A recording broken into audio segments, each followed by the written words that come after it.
Hey, good evening, everyone. Sego ani buju endio wachia kwekwe. As the mayor of the city of Kingston, I offer these words in the spirit of this gathering. Let us bring our good minds and hearts together as one to honor and celebrate these traditional lands as a gathering place of the original peoples and their ancestors who were entrusted to care for Mother Earth since time immemorial. It is with deep humility that we acknowledge and offer our gratitude for their contributions to this community, having respect for all as we share this space now and walk side by side into the future. So with that as an official call to order, Madam Deputy Clerk, do we have a quorum? Yes, Mayor Patterson, we have a quorum. At this time, all members of council are present except for Councillor Chappelle and Councillor Stroud. Currently from staff, we have Lanny Hurdle, Chief Administrative Officer, Paige Agnew, Commissioner of Community Services, Craig Desjardins, Acting Commissioner of Corporate Services, Peter Hugenboss, Commissioner of Business, Environment and Projects, Brad Joyce, Commissioner of Transportation and Public Works, Desiree Kennedy, CFO and City Treasurer, Jim Keach, President and Chief Executive Officer of Utilities Kingston, John Bolignone, City Clerk, Jennifer Campbell, Director Heritage Services, Lisa Capener Hunt, Director Building and Enforcement, Paul McClatchy, Environment Director, Jenna Morley, Director of Legal Services and City Solicitor. Excuse me, myself, Janet James, Deputy City Clerk, Dan Corneluk, Manager of Energy and Asset Management, Danica Lockey, Manager of Arts and Sector Development, Alan McLeod, Deputy City Solicitor, Farrell Peterson, Manager of Facilities, Julie Salter-Keen, Manager of Climate Leadership. Our meeting host tonight is Julia Jansman. With her is Elizabeth Fawcett, and providing technical support is Colin Taylor. We do have a number of delegations tonight: Gavin Hutchison, Mark Sibley, Mary Farrar, and Jocelyn Hostin. And then we have delegations as well from Madeline Mayers and Samantha Lynn and Gunnar Heisler. Those are additional delegations. And we have a briefing from Julie Salter-Keen, who will just provide some introductory remarks and introduce Carolyn Johansson, who will brief council. Thank you.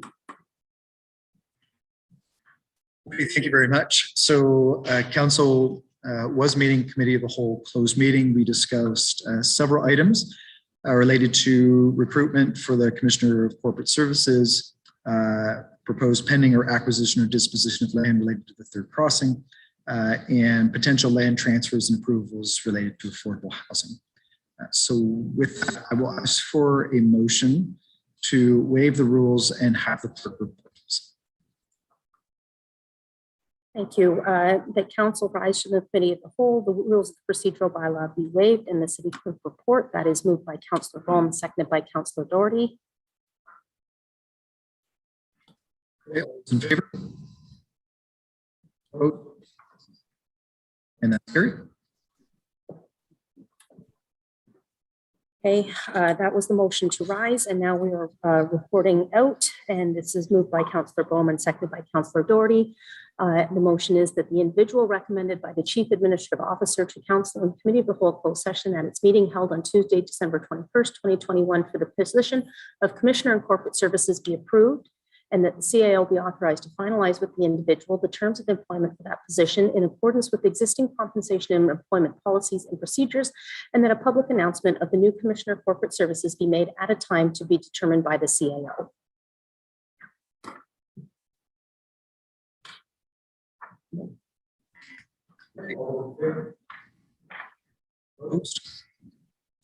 And that, okay, moving on to the approval of the edits, we have some additional delegations. We have a report from the Environment, Infrastructure and Transportation Policies Committee. We have an information report, miscellaneous business, a new motion, and a number of communications. Can I have a mover and a seconder to move the edits, please? Moved by Councillor Neal, seconded by Councillor Bowman. All those in favor? Opposed? And that's carried. Okay, are there any disclosures of potential pecuniary interest? Councillor Bowman. Thank you, Your Worship, and through you. I'm Bowman, the Council of the Corporation of City of Kingston, declare my interest in the matter of Clause 1, Report Number 11 as an employee of Utilities Kingston. It may be perceived that a conflict with Report 11, Clause 1, insofar as it relates to Utilities Kingston. And I'm Bowman, the Council of the Corporation of City of Kingston, declare my interest in the matter of Clause 1, 2, paragraph 10, report number 10, committee of the whole report as an employee of Utilities Kingston may be considered a conflict with those clauses and the associated paragraph and the associated bylaws insofar as they relate to me and to Utilities Kingston. Thank you. Okay, thank you. Are there any other declarations of pecuniary interest? Councillor Holland.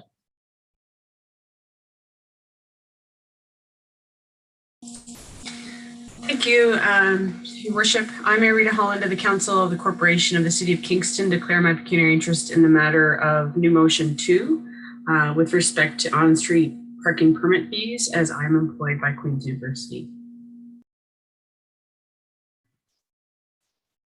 Okay, thank you.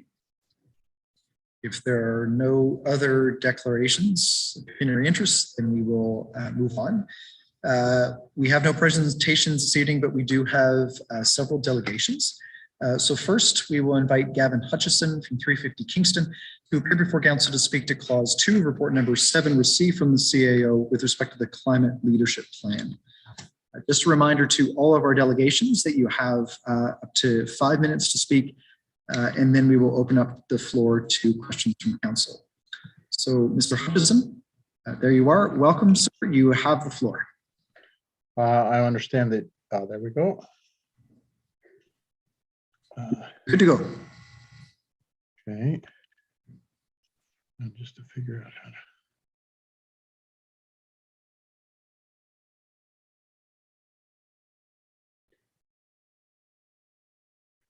to. Your Worship, members of council, city staff, and fellow citizens, thank you for this opportunity to present 350 Kingston's views on the proposed climate leadership plan.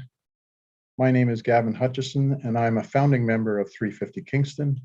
We are a group of Kingston area citizens who recognize climate disruption as a global crisis, having a disproportionate effect on vulnerable communities around the world, and we believe local action is one way we can seek to make positive change. Next slide, please.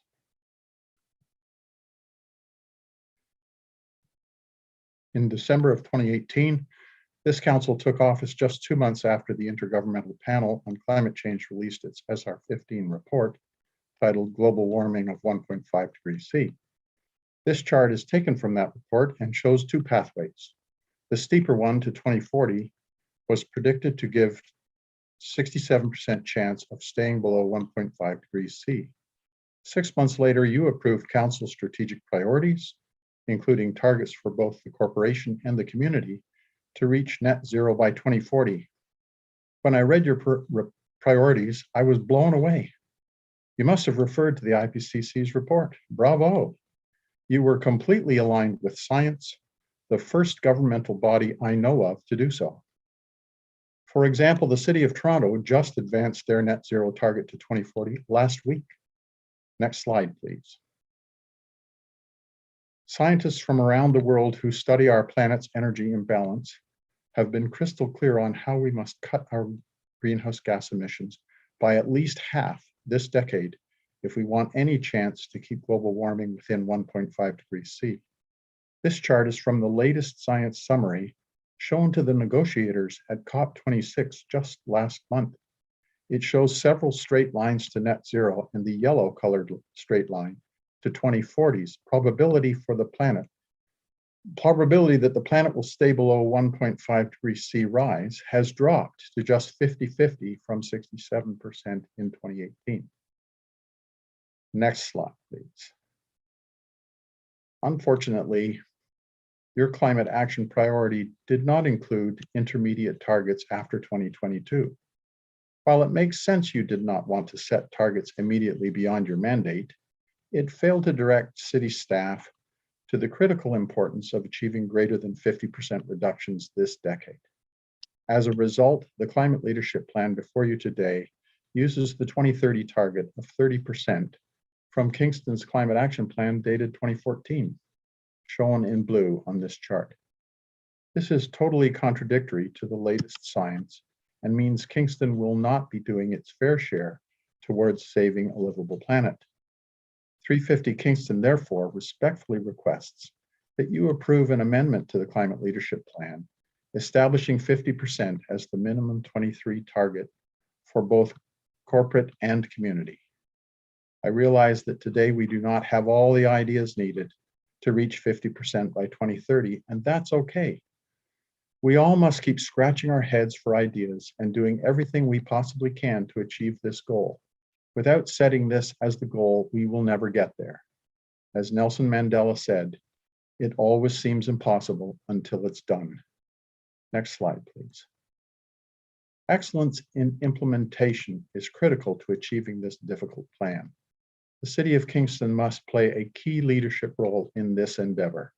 350 Kingston would like to suggest the city lead by example by revising departmental emission reduction plans annually, posting the details of these plans on your website, holding annual or semi-annual public reviews of your progress, and inviting other major emitters to do the same. By making these reviews very public, it will help to keep the city's climate action plan on track and help to educate businesses and the general public as to the importance of achieving significant reductions in this decade. Doing our part to save a livable planet for our children and grandchildren will be the most important thing we achieve during our lifetimes.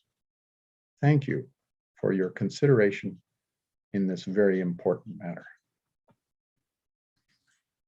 Okay, thank you very much. Are there any questions from council?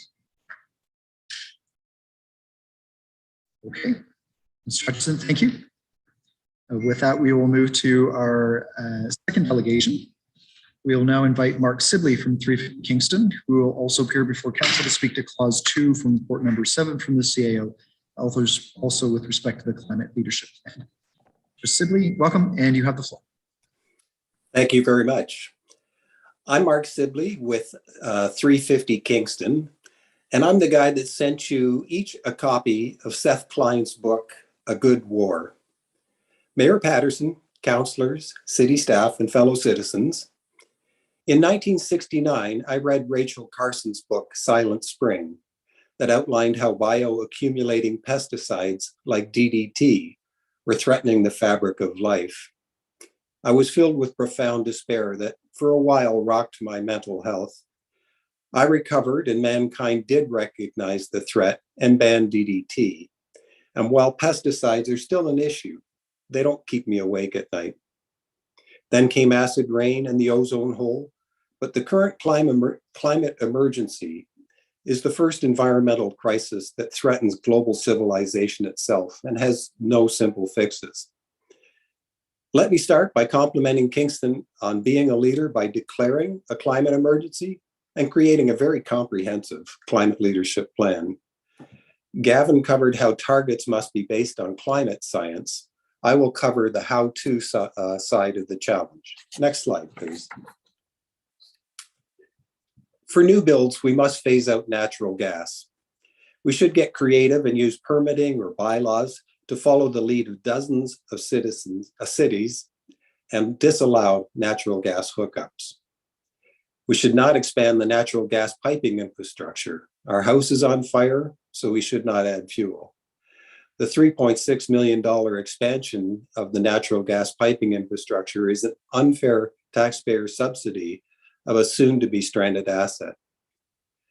We should aim for building to passive, net zero, or at least net zero ready standards in advance of the formal adoption of the new code. Next slide, please. Renewable electricity and electrification are at the heart of decarbonization. We should expand the Utilities Kingston Hydro mandates to allow installation and operation of renewable generation facilities. I believe this is a question of local political will and direction.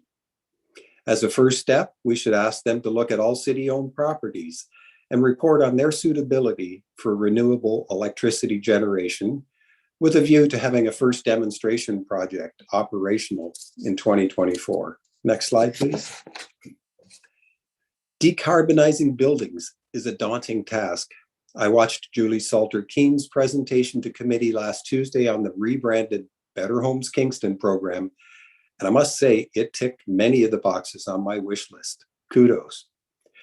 One additive thought is to create a model retrofit home in conjunction with Queen's or St. Lawrence College and set it up for public tours and virtual tours showing the construction project and its energy saving features.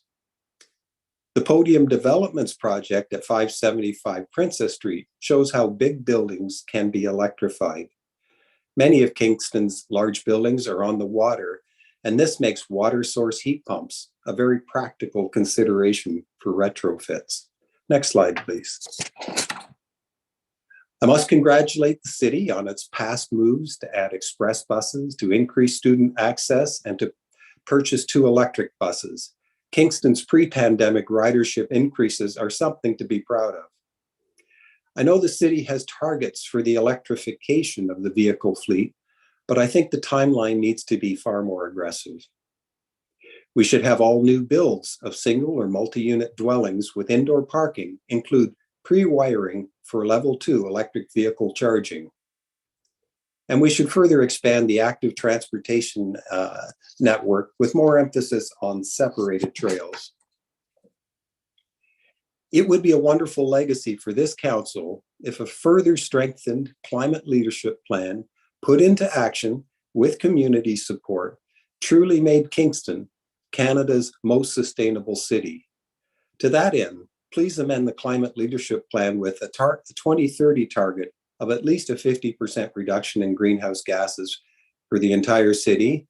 And also, please do not spend the budgeted $3.6 million to expand the natural gas grid.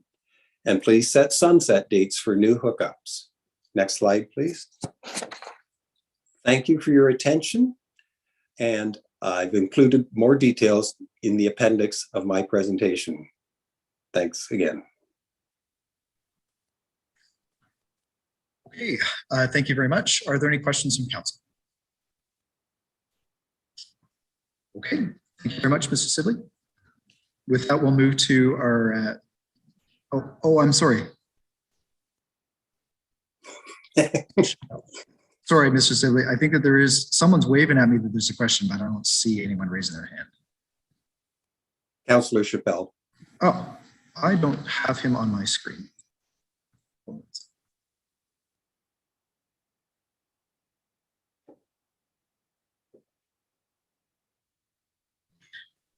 Or Deputy Mayor Chappelle, I apologize. For some reason, you and Councillor Doherty are like 3 screens over for me at the end, so I'm going to have to scroll back and forth. Deputy Mayor Chappelle, go ahead.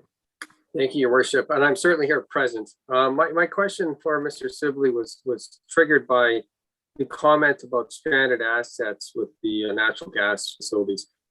Currently, the City of Kingston does have natural gas assets within the city core proper City of Kingston, and potentially at the net present value, it could be worth $25 to $35 million.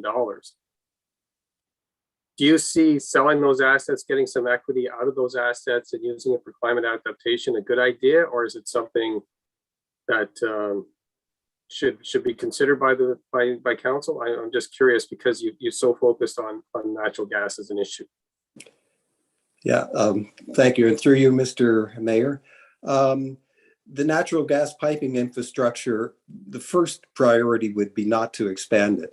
The question of how do we go about reducing fossil fuel use, what could be repurposed out of that? I'm not sure. We do have, planned 4% of current natural gas flows to come from renewable natural gas if the city's plans go through. But whether you dig up piping or take out regulators and so on, that's a question of what's the most cost effective. But if we are truly going to decarbonize, we will have to stop burning fossil fuels. So it will become a stranded asset. The developers likewise would put in a natural gas boiler in their building only to turn around and have to take it out again as they electrify. Thank you. Interesting perspective. Appreciate it. Okay, Councillor Neal. Thank you very much, and thank you for your presentation. I'm curious, were you aware that the City of New York just last week, in fact, made it so that all new builds cannot use any fossil fuel. Yes, fuel. Yeah. I was aware of that. And other municipalities like Brookline, Massachusetts, Vancouver, BC have done similar moves. And it makes eminent sense because you're saying the future is not in burning fossil fuels. Why build a new asset that's going to have to turn around and be electrified? Thank you very much. Okay. So seeing no other questions then, Mr. Sibley, thank you very much. Thank you. With that, we'll move to our third delegation. At this point, we'll invite Mary Farrar and Joyce Hosteen to appear before council to speak to deferred motion number 1 with respect to the update on the Kingston Inner Harbor Contaminated Sediment Management Project, as well as deferred motion number 2, also with the same subject. So welcome to you both, and you have the floor.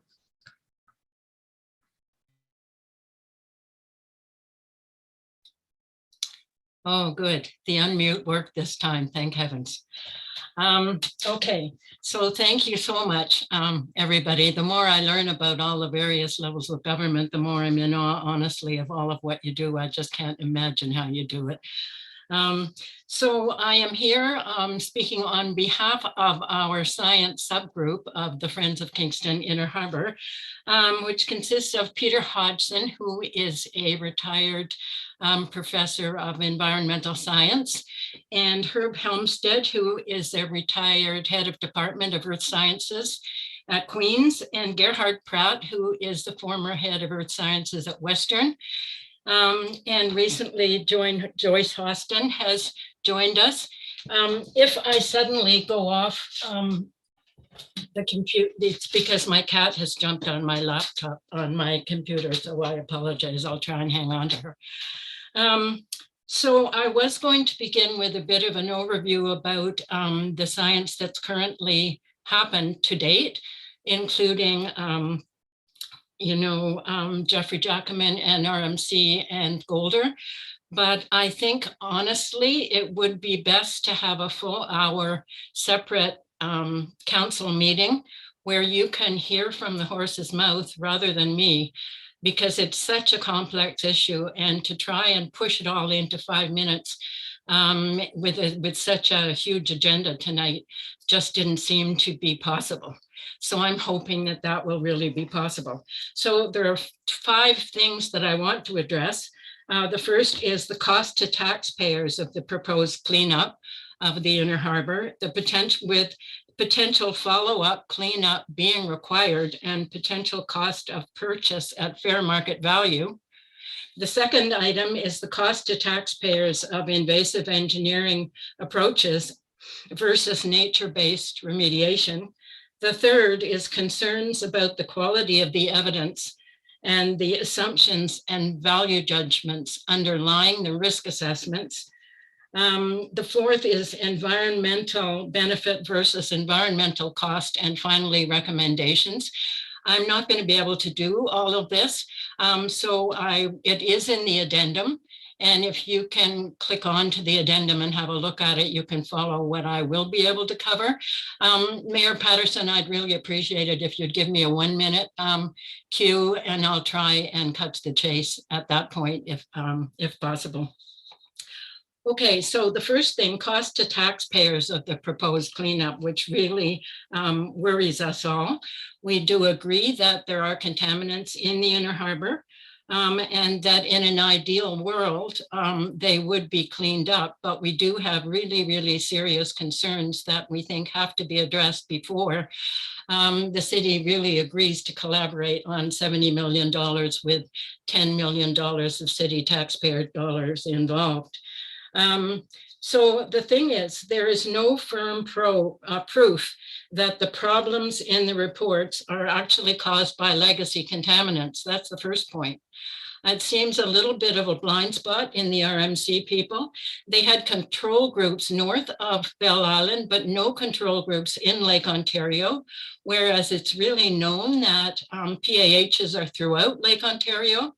And so you just cannot make suggestions or assumptions about other creatures based on that thought. The second thing is that the PAHs continue to come into the city through storm sewers and runoff and underwater water flows. And so what's the point of spending $70 million to clean up when the issue will be ongoing? And in fact, there may have to be a future cleanup in 10, 15, 20 years to deal with further contaminants. So there's also a problem with the tannery and with those developments that, with the development, it should be assessed by a hydrogeologist for sure. 1 minute. 1 minute? Okay, so I want to talk specifically about the Canada-Ontario decision-making framework, which is what is required to go forward with this. And there are problems with that. And just can't see, just look through here. Recommendations. So the first recommendation is that council approve keeping the channels of communication open with Transport Canada, but not agreeing to collaborate at this point.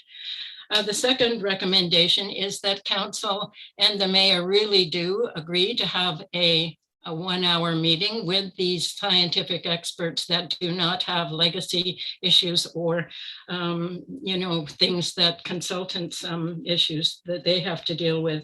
The third is to create an administrative controls protocol on shoreline contaminants like Cornwall. I'm just going to have to jump in and just stop you there, but I will open up the floor to any questions from council. Councillor Sam.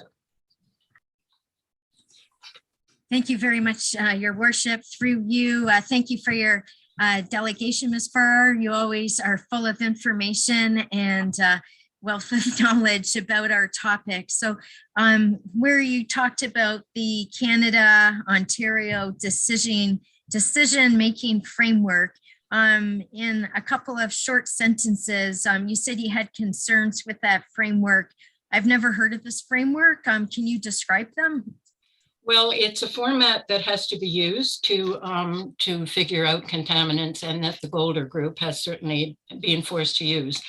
And it's an interesting format because they insist on paying attention to the benthic community. Now, the benthic community are the creepy crawlies that are in the sediment. And so it's assumed that if there are problems with the benthic community, that they will go up through the food chain and cause problems for everybody. However, in the Golder reports themselves, they say that the benthic research is very, what can I say? It's not strong. Like there are problems with benthic communities where there are no contaminants or relatively few, and there are no problems in some of the hotspots. So it's inconclusive, the benthic community data. So at this point in the Canada-Ontario decision-making framework, the flow chart gives them a choice of abandoning the research at this point or moving forward. And they've chosen to move forward, even with this data that's simply not strong. So in order, my personal guess is that they want to possibly satisfy Transport Canada, who really is determined to sell at market value all of their water lots. It's in the documents in the federal contaminated action plan, and in their land, it's easy to find. So in order to accommodate Transport Canada's desire to sell these water lots at fair market value, they have to somehow massage the data, shall I say, to make it appear that it's actually dangerous to people. So they've taken 6 groups of creatures: birds, mammals, fish, and benthic community are the 4 species that they've chosen. And then they've added 2 human ones, one to do with skin contact, and the other to do with eating fish. And so when they do that, they kind of skew the results to go from a low risk that has been shown in the benthic data to a moderate risk, which then translates into moving to a risk that has to be dealt with by Transport Canada.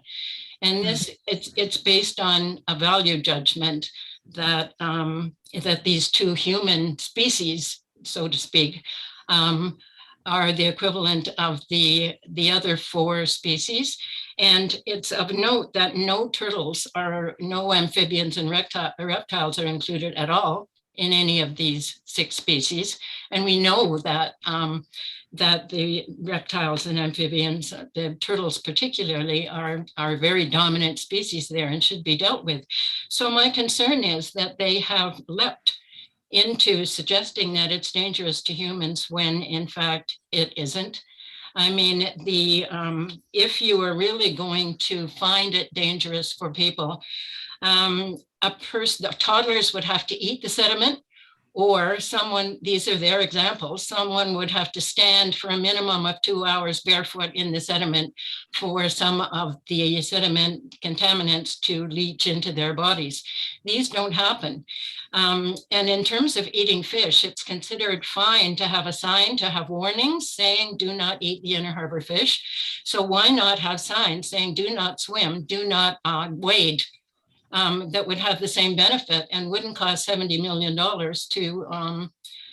to have to deal with. So it's very problematic, but I really would like you to speak to the, as I said in the recommendation, to the scientists firsthand, because I can't do it justice in this short time and it deserves an hour. Great. Thank you, Ms. Farr. Okay. Councillor Stanek.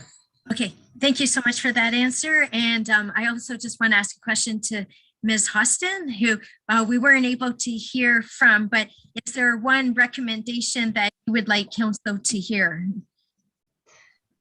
Oh, gee. Okay, so I guess it would be the natural climate solutions.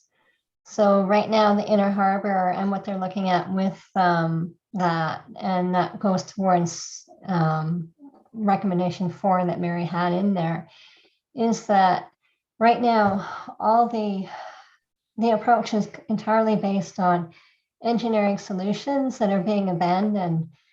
Like the States, for example, is abandoning those solutions, and yet those are the ones we're focusing on instead of natural climate solutions like the vegetated shorelines, micro-remediation, phyto-remediation. So those, I think, need to be looked at, considered, and things like even the carbon stored in all that soil that we will be removing, that's not factored into any of the equations. So I guess, let's look at natural climate solutions, because those support the biodiversity, they support the people, and they cost far less. I'd just like to add, if I could, that the natural remediation is currently gaining vogue globally. People are moving away from dredging and capping and revetment in favor of trees.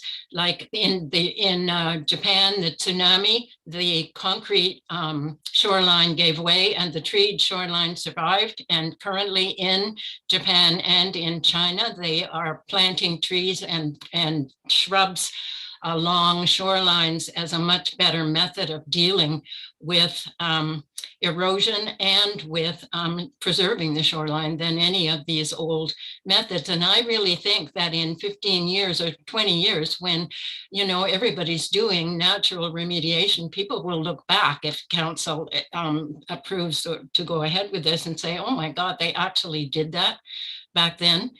When it will become. Yeah.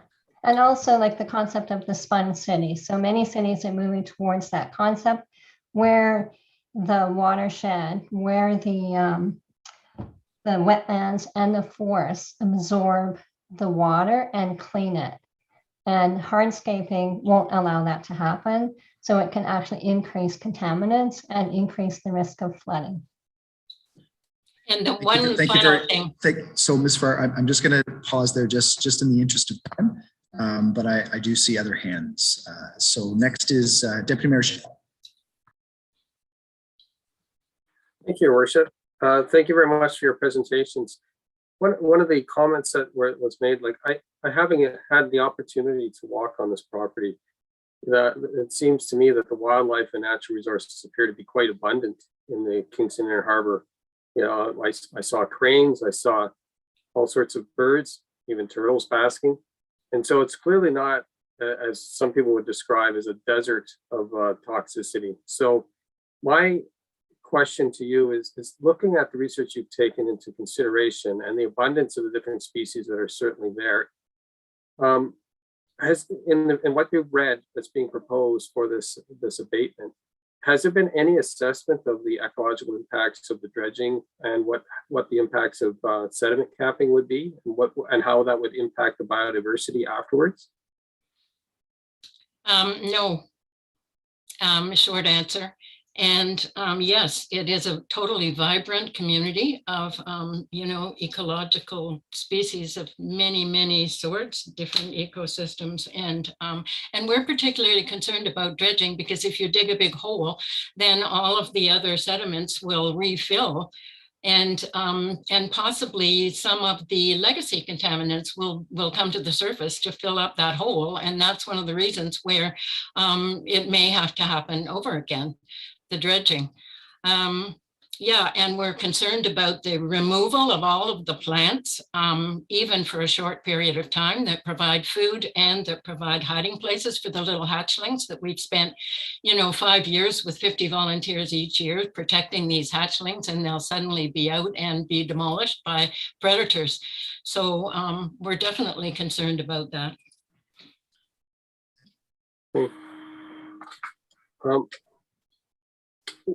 Do you have any insight as to groundwater and other source of contamination that from the reading that you put forward in this? This, again, I would like to refer you to Herb Helmstead, who's done a lot of work on this. He's the Professor Emeritus of Earth Sciences at Queen's. And if we can have an hour meeting where he can talk about this in some depth, because I'm not the scientist who knows sedimentology and he is. I very much look forward to that presentation with council's permission. Thank you very much. That's all I have now. Next is Councillor Neal. Thank you very much, and thank you both for your presentation. The idea of dedicating an hour, in my 18 years, I don't think that that's happened unless the mayor or council has requested that. But tonight we have a recommendation before us. If we were to defer that with the instruction to invite some professors with a differing view to come, would you support that idea of a deferral and a delegation to allow briefing rather than just delegation? Personally, I think that this recommendation from staff is a reasonable one, because what it's suggesting is to keep the channel of communications open. It's not suggesting to collaborate officially with what Transport Canada is suggesting. And so to me, it's important to keep the channels of communication open as much as possible. So I think it would be good to go ahead with that recommendation, but certainly I would also like to see, as I've said in my recommendations, if you have them in front of you, that it should include a focus on natural shoreline remediation methods. It appeared that honestly, when we met in our stakeholders meeting with the Transport Canada, Parks Canada, it appeared that they honestly didn't know very much about natural shorelines. One person even asked me, is phytoremediation bioengineering?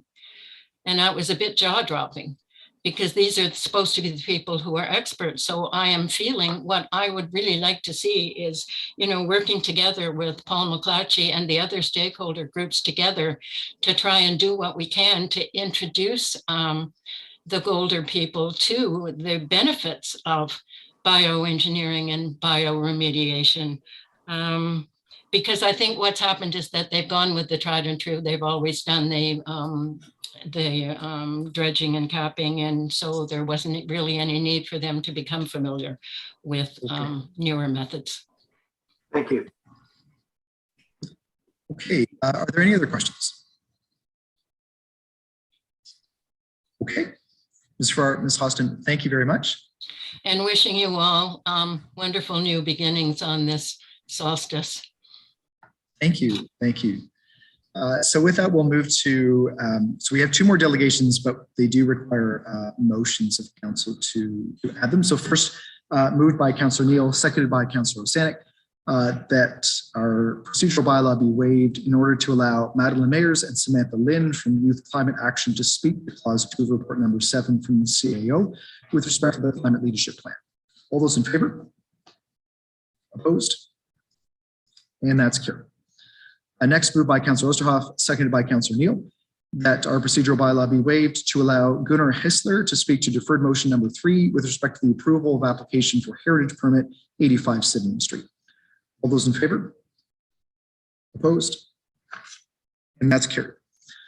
Okay, so with that, we will now invite Madeline Mayers and Samantha Lynn to speak to council again with respect to the climate leadership plan. Welcome to you both, and if you are there and ready to go, you have the floor. Hi, everyone. Thank you so much for having us and for voting to approve our delegation. We're here to talk to you about how Kingston can continue building on the climate leadership that the city has already demonstrated. My name is Madeline Mayers, and I'm a student at Queen's University. I'm in my second year studying psychology and health, and I'm also a resident of Kingston in the Portsmouth district. I'm here because I care about Kingston and its future. As someone whose family has grown up here for generations, I want to see the city continue to thrive and lead in climate action so that it can be a healthy place for future generations.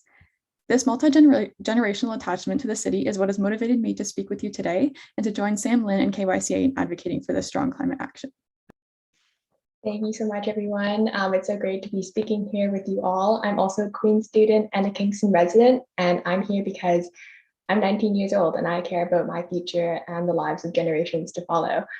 I really started caring about climate change in elementary school, but I never knew what I could do about it at all.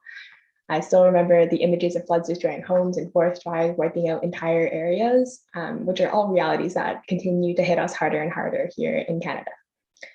Now, speaking with you all today, I feel really inspired because we are on the cusp of really necessary and bold climate action that will bring Kingston into the future. And with that, I'll quickly introduce Kingston Youth Climate Action as well. We're a group of youth here in Kingston who are passionate about climate justice and want to see our community doing well. Since the start of this academic year, we have hosted many actions where we had significant amounts of both in-person and virtual support. And throughout all of our events, one thing has been made crystal clear: bold climate action is what the community wants. We're here today because we know that there are opportunities to strengthen the climate leadership plan and really build on the incredible work that's already been done.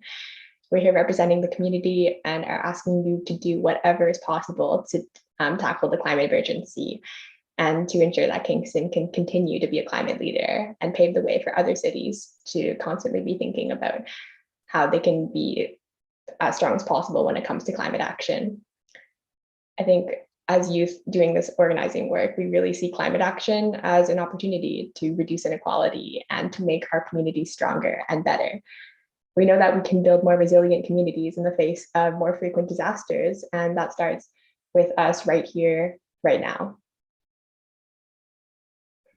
We'd also like to thank you for all the climate work you've already done. Specifically, we appreciate that Kingston was the first municipality in Ontario to declare a climate emergency.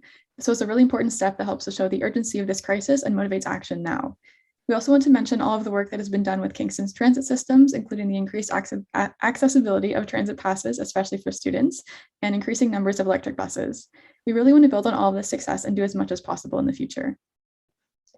So we really thank you for considering potential improvements. For example, by looking into how Kingston can work towards a 50% emissions reduction goal by 2030 is really important, because this is what's in line with UN IPCC science and what is needed to tackle the climate emergency.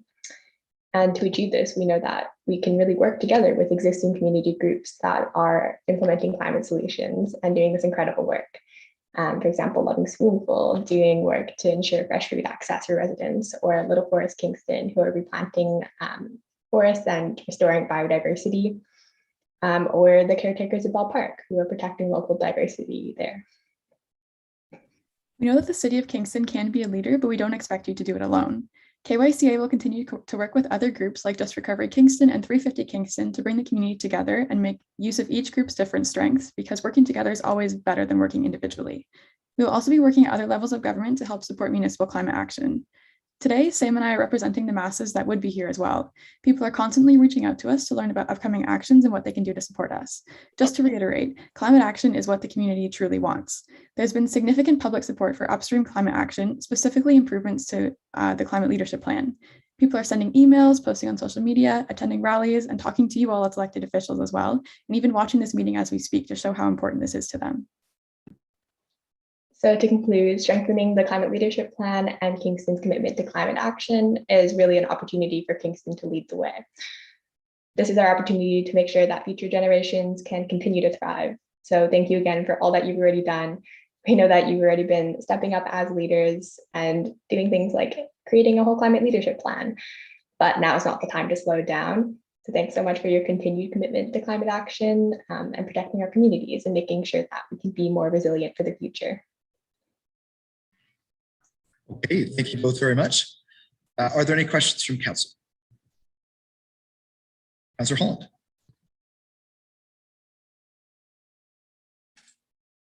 Thank you, Mayor Patterson, and thank you both for being here. It's wonderful to have you. You're the experts when it comes to organizing on the ground, because I know your events have been incredible. So I'm just curious if you had any thoughts that you could share with us about that kind of awareness, spreading, education, areas where you think the building those ties and relationships that you've already worked on, where we as a city might be able to kind of expand on that, given that we have some resources, perhaps, that would definitely help with some of the smaller groups to be able to amplify those voices and the concerns. Yeah, for sure. Oh, sorry, go ahead, Sam. I can start and you can add if you want. But yeah, that's a great point. Thanks for asking that. And I think that it's been really great to work with other groups like 350 and Gavin and Mark who also spoke. But I think that there is so much potential to be tapped into with other community groups that are existing here, like the Indigenous Food Sovereignty Garden, really reiterating how important like local food supply is, and Loving Spoonful controls the Kingston network of community gardens. So I know that they are always facing more demand, so doing what we can to be strengthening that as much as possible, and also just continuing to work with like the caretakers of Bell Park and Little Forest Kingston. I'm not sure if Maddie, you wanted to add anything. Yeah, so community groups already have those kinds of ties with people to get information out there and to raise awareness. So I think that's really valuable if you're trying to raise information about city actions and things like that. And also, especially since Kingston has a very big student population, so the youth is really big. Social media is a great way to get in touch with people. So expanding the city's social media action is definitely a good way to go. Thanks. And just a quick follow-up to that then. So based on what you've been learning about and the kinds of changes that you're most inspired by or that you would like to see most, how would you suggest how would you suggest that we continue to encourage the action that is needed amongst the population here in the city? Because I mean, you did distinguish, I think, between the corporation and the residents. I mean, that has been something that we are very aware of, that we have two different target groups. So yeah, any thoughts that you had on that would be great. Yeah, that's a great question. And my first thought is to bring it back to having a really strong emissions reduction goal, because that frames the rest of the action to follow. So having a goal that is in line with what's needed to tackle the climate emergency and do our fair share as a wealthier like country and community really frames, you know, like having an urgent goal will really frame just what action is needed to get us to that. So it will frame the rest of our decisions to come. And obviously we're not experts on exactly what climate solutions and policies will work best within Kingston's context. There are examples from other municipalities to look to, but obviously nothing will fit Kingston exactly, but looking into different solutions like municipal renewable energy generation so that we're more independent when it comes to our energy demand and looking at things like that. Wonderful, thanks. Are there any other questions? Okay, thank you both very much. And with that, we'll move to our fifth and final delegation. We'll invite Gunnar Hessler to speak to council with respect to deferred motion number 3, the approval of application for heritage permit 85 Sydenham Street. Am I audible? Yes, welcome, and you have the floor, sir. Your worship and councillors, thank you very much. Before you, you have a proposal to replace the existing windows with new ones that emulate the existing almost exactly with new ones, and that will result in a totally unaltered appearance of the house. Approval would also allow us to complete the restoration of the house and to leave it in a state where it will survive into the latter part of this century, if not longer, hopefully. I believe you have the file, and I hope that you had an opportunity to review the brief that we prepared for tonight's meeting. Heritage Kingston provided us with a list of carpenters that Kingston Heritage considers qualified to provide services for heritage buildings. And we retained 2 of these to certify that the replacement is justified. The reports that were prepared on our behalf by Sheedy, Michael Sheedy, states very clearly that it would be hopeless to restore them and replacement is warranted. Rob Crothers, an architect, did a thorough analysis who came with a similar conclusion. And then there was Joseph Strohmeyer, who, rather than to come up with a clear statement one way or the other, provided a list of work and services that would have to be provided for a partial restoration. And if then executed, it would still leave us with windows that are not fully restored nor fully functional. Heritage Kingston retained Andre Scheinemann, who spent I don't know how long he spent on this site, but it basically one day, it suggested in this report that the amount of restoration that's required is less than the other 3 opinions. Leaves us with a bit of a dilemma. Now we have a full a comparison of all costs makes it very clear that the restoration option is basically untenable for a working home. The costs are just outrageous. And I think in the list or the preparation, in the brief I prepared, it's clearly defined. I think we're asked to believe that we're living up to the expectation of Kingston Heritage And we ask for your consideration, and I will stand for any questions that you may have. Thank you very much. Okay, thank you very much. Are there any questions from council? Councilor Straw. Yeah, thank you, Mayor Patterson, and thank you, Gunnar, for your presentation. That's the first I've heard tonight about the short-term versus long-term solutions. Gunnar, was this not communicated well to Heritage, or what? Did you discuss the importance of that to you? I thought we did. Obviously, it was not well enough communicated, nor did I have an opportunity to do it. There was a point of view taken that they shouldn't be replaced because it's a heritage building, but there was no rationale given. And so you say that you've had three heritage assessments that would agree that the material remaining in the windows is not sufficient, and one determination by an expert as well saying it is. So was it 3-1 that agree with you, kind of, so to speak? 3-1 is published in the report. We actually had another one, which is the proposal for a restoration, for which you see the dollar figure that's listed. Okay, thank you very much. Okay, are there any other questions? Okay, Mr. Hessler, thank you very much. And with that, we will move on in our agenda. So just before we move to briefings, I do want to circle back for any other declarations of potential pecuniary interest. Yes, Councilor Osterhoff, go ahead. Thank you, Mayor Patterson. My apologies.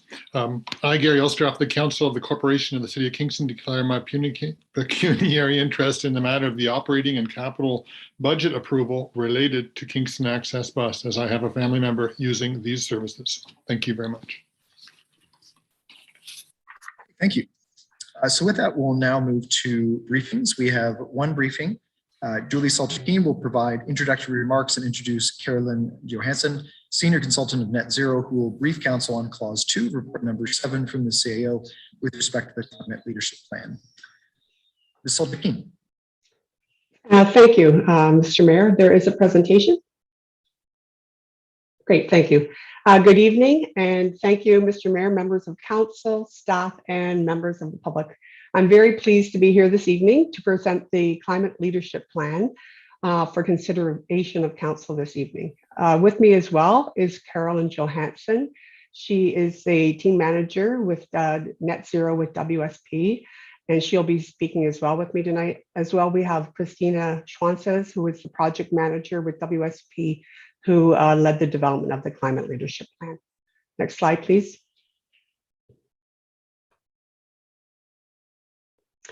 Building on the work already completed by the city, the Climate Leadership Plan is an integrated corporate and community climate change strategy and responds to council's strategic priorities of demonstrating leadership in climate action.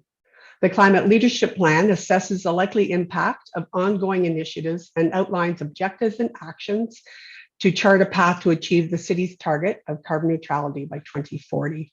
It brings together council's strategic priorities and is aligned with the Natural Steps framework for the integrated community sustainability planning.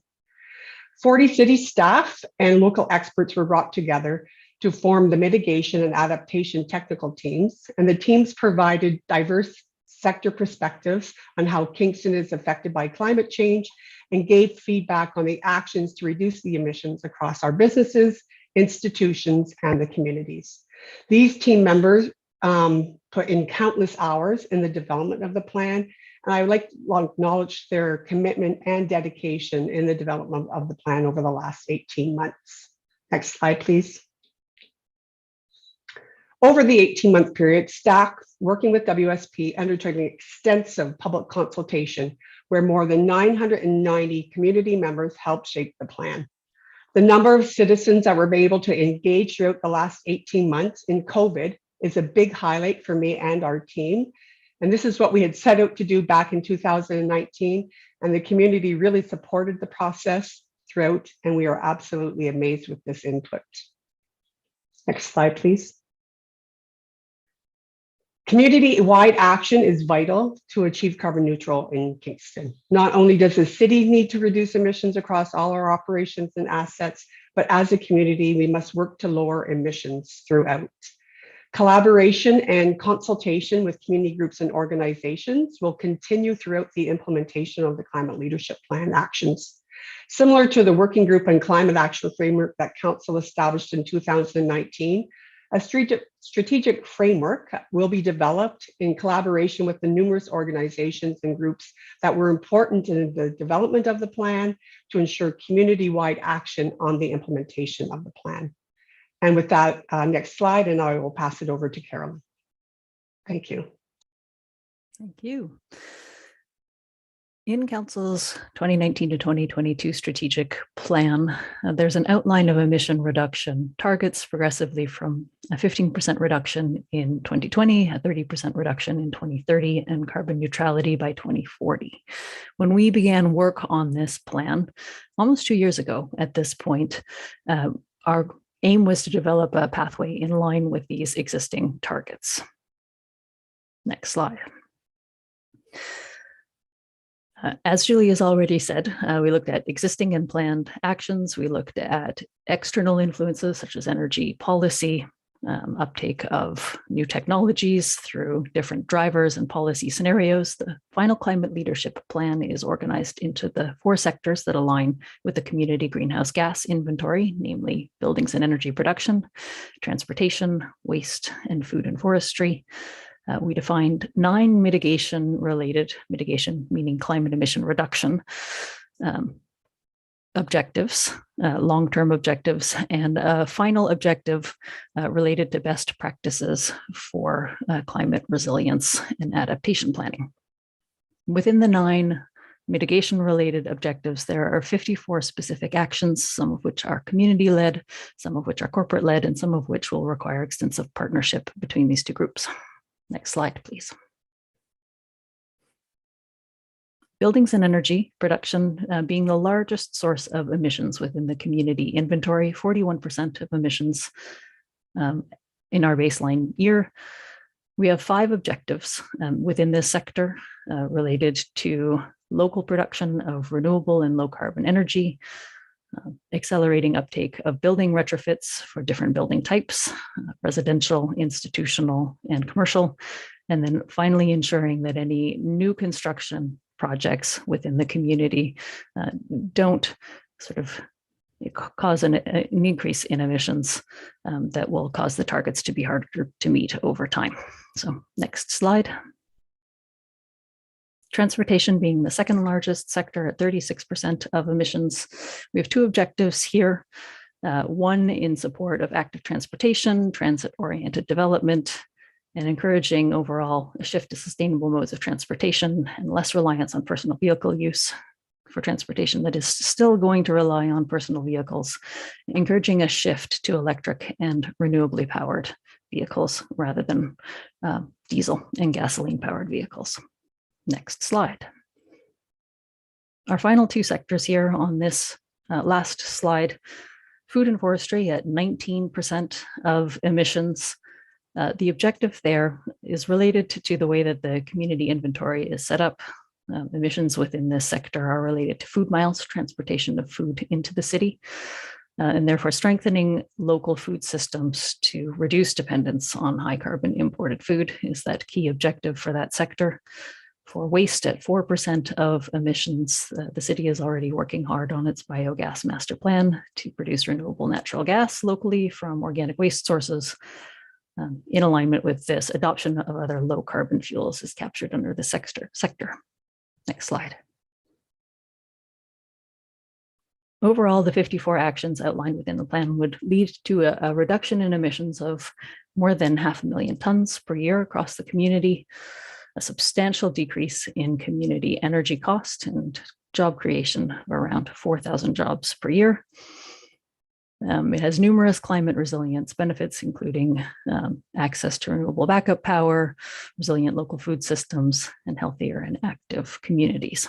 In our modeling, we found that the 2030 target of a 30% reduction was quite achievable through a combination of sort of feasible and accurate levels of uptake for different actions, including building retrofits and electric vehicles.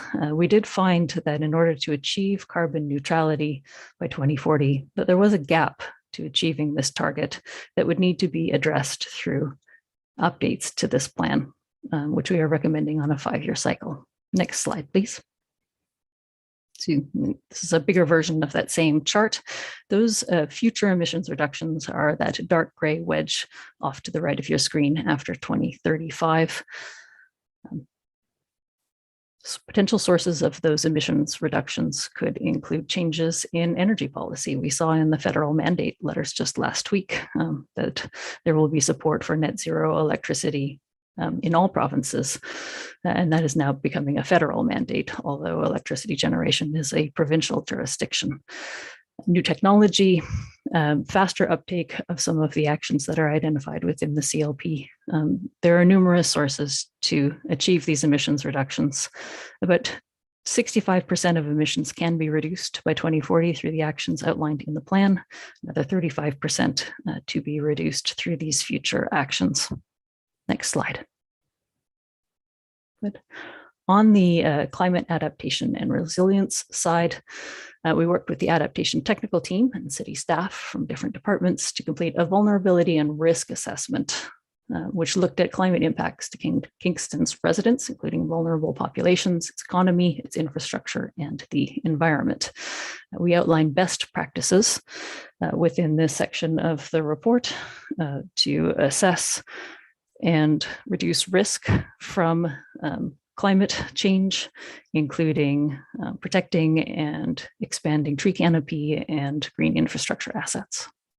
Next slide. Implementation of the plan will require ongoing monitoring through community and corporate GHG inventories, which the city is already doing a wonderful job of. We have also recommended annual progress reports on the actions outlined within the plan to ensure that phasing and timelines are maintained and that these necessary partnerships are built. We have also proposed a carbon budget, which is a tool that identifies the allowable amount of emissions to stay within a 1.5-degree pathway within a given time period, as well as examining adoption of a climate lens to ensure that emissions impacts and climate change risks are assessed in municipal decision-making processes. And with that, I will pass it back to Julie. Thank you very much.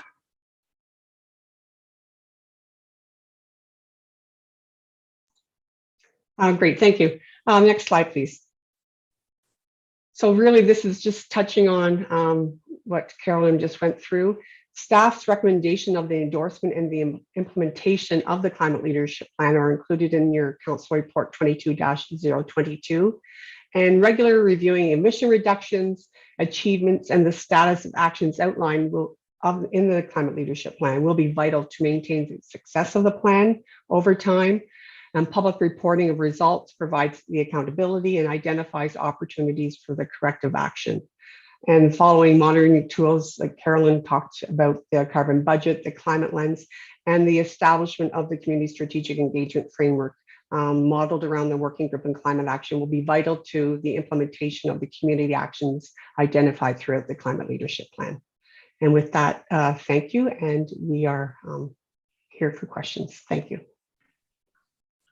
Okay, thank you very much. Are there any questions from council? Deputy Mayor Chappelle. Thank you, Your Worship. Under the climate adaptation, I didn't see any reference to, maybe I missed it, but I didn't see any reference to the rural communities that are on well water and source water protection, which was a motion that was passed in 2019 by unanimous support of this council on looking how to address shortages because of climate adaptation. Can you make any comment on that? I'd say yes, thank you, and through you, Mr. Mayor. Absolutely, through the adaptation and the risk and vulnerability assessments, that was one of the risks that was identified through the adaptation working group, which included members of the rural community. And some of the objectives of the adaptation actions include risk mapping, reporting out on the risk, which is certainly with respect to the changing climate and the private wells within the rural area. Supplemental to that, climate lens in decision-making is a big nebulous concept. So can you describe how that would be used in a positive way to address climate issues when dealing with planning proposals? I will begin that answer, then I will pass it over to Carolyn, Your Worship. So thank you for the question. So the climate lens will be a tool that will be in the recommendation of the report before council this evening, is recommendation that we bring back to EITP in Q3 of 2022, the development of a climate lens policy. That can look at procurement, projects, policy development, as well as development applications through the lens of climate change. I don't know if Carolyn has anything more to add to that. I think the only thing that I will add is that because this is a framework, it can be customized to local needs. So Infrastructure Ontario requires a climate lens submission, which is quite specific to looking at emissions generated by and potential climate risks to their investments. And so that is the framework that they have established for the decisions that they need to make. There are a number of other examples out there at the municipal level and for other project types that are perhaps more qualitative in assessing these risks and therefore can take on an expanded scope in informed decision making. I suppose maybe I'll clarify my question just a little bit.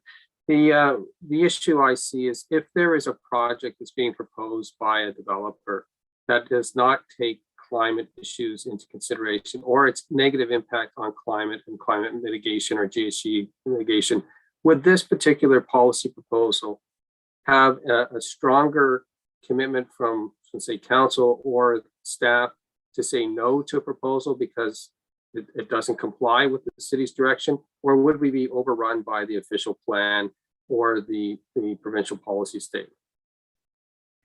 Thank you, and through you, Mr. Mayor. The details of the climate lens is a recommendation to bring to EITP in Q3 of 2022. And between now and then, we would be looking at other municipalities and how they have developed their climate lens. I know Edmonton is in the process right now. Windsor is in the process right now of developing this lens, and they have taken it, as Carolyn has indicated, in different directions. They do include development applications in the climate lens. And in addition to that, the official plan will be going through a major overhaul or review over in 2022, and that the focus of that review will be a climate lens as well. Okay, thank you very much. I'll leave it at that. Thank you. Next is Councillor Neal. Thank you very much. And I want to thank you for a very, very good report. I do have a couple of concerns. The first one is that we seem to have not front loaded as much. I mean, our expectation when you show the graph to 2040 relies on a very large emission reduction in the last 3 or 4 years of the plan. And council have received a lot of emails asking why we aren't more aggressively front loading some of that. Why aren't we seeking 50% or closer to 50% by 2030? Could you address that? Why we seem to be relying upon it coming so late in the process? Thank you. And through you, Mr. Mayor, I will begin and I will then pass it to Carolyn. So the actions and the objectives of the plan were based on the feasibility of the emission reduction potential, as well as the priority within the community. And that was based on widespread engagement throughout to determine what the community could withstand and the feasibility of those potential emission reductions. And with that, I will pass it to Carolyn to provide more detail. Early in the plan development, we did do scenario modeling, including a more aggressive trajectory, faster action, higher uptake of more challenging actions to see where that would take us. And it was about a 75% reduction compared to the 65% that is identified in the current plan. So it is certainly possible to go faster. It does require incredible commitment and a shift in thinking from actions being voluntary to certain things being mandated. And that was a little bit outside of the bounds of this plan. Relying on voluntary action will only take us so far and so quickly.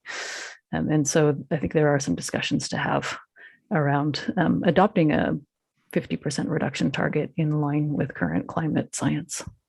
I think that's an important consideration. I do. I appreciate that. I guess I would favor and would support an amendment that would, or a motion that would have a more aggressive 2030 target. There's that old Robert Browning quote, one's reach should exceed one's grasp. And that means that you're willing to set a more aggressive questions target. Questions at this point? Thank you. Yes. Okay. You always catch me up on that. I apologize. I do. My last question has to do with our tree coverage. We are very aggressively trying to increase the amount of trees in the community, but we're also faced with some very aggressive developers who seem to want to clear cut every development site.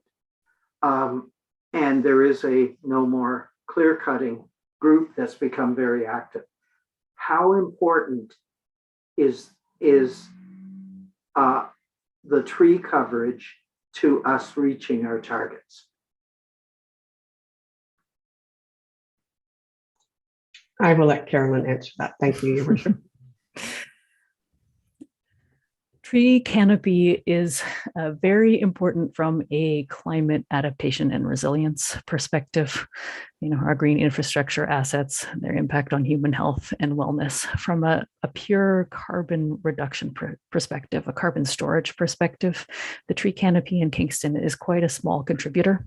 So we did model some scenarios around sort of substantially increasing tree canopy, and there are so many actions in the plan already. We had more than 100 to start with, and certain things had to be removed just for length and for a plan that was actually implementable. And so, you know, we've seen recently that Canada's forests in some years are actually a net emissions source due to wildfires. And so a recommendation is to focus on sort of emission reductions that are a little more certain and that are going to have a greater magnitude of impact. I think in an urban setting, though, we're not faced with the same situation they are Yes. in BC. So, Emerald ash borer, but yeah. thank you. Thank you. Okay, next is Councillor Rousseau. Thank you, Your Worship. Through you, my question has almost kind of been taken, and it's just again to emphasize the trees. I really found that the plan didn't emphasize that enough. It talked about increasing our tree canopy and afforestation, like creating forests, but it didn't talk about trying to retain the trees that we currently have. And is when you say that that you just told Councillor Neal that our tree canopy, the carbon storage was really a very small contributor. Is that because we don't have enough trees in Kingston?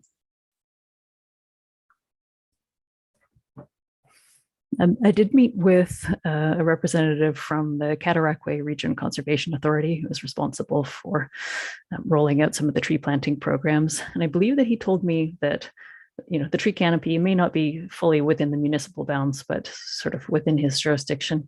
It's about 40%. which is actually a very, very high number for an urban geography. So I wouldn't say that Kingston is behind in this in terms of tree canopy within the city. Okay, thank you. I'd like to see that study that says 40%. I suppose that would be the entire. That's right. Not our urban area. Not going neighborhood by neighborhood. There are going to be neighborhoods that are substantially less than that, and then that is where the real concern is. Yeah. Great. Thank you. Thank you. Yeah. And next is Councillor Kylie.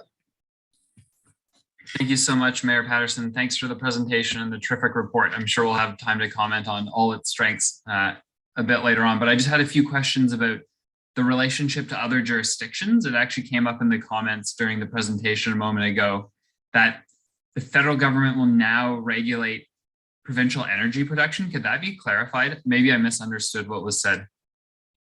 No, not that the federal government will regulate provincial energy production assets, but that the Minister of Finance will direct investments towards net zero carbon electricity.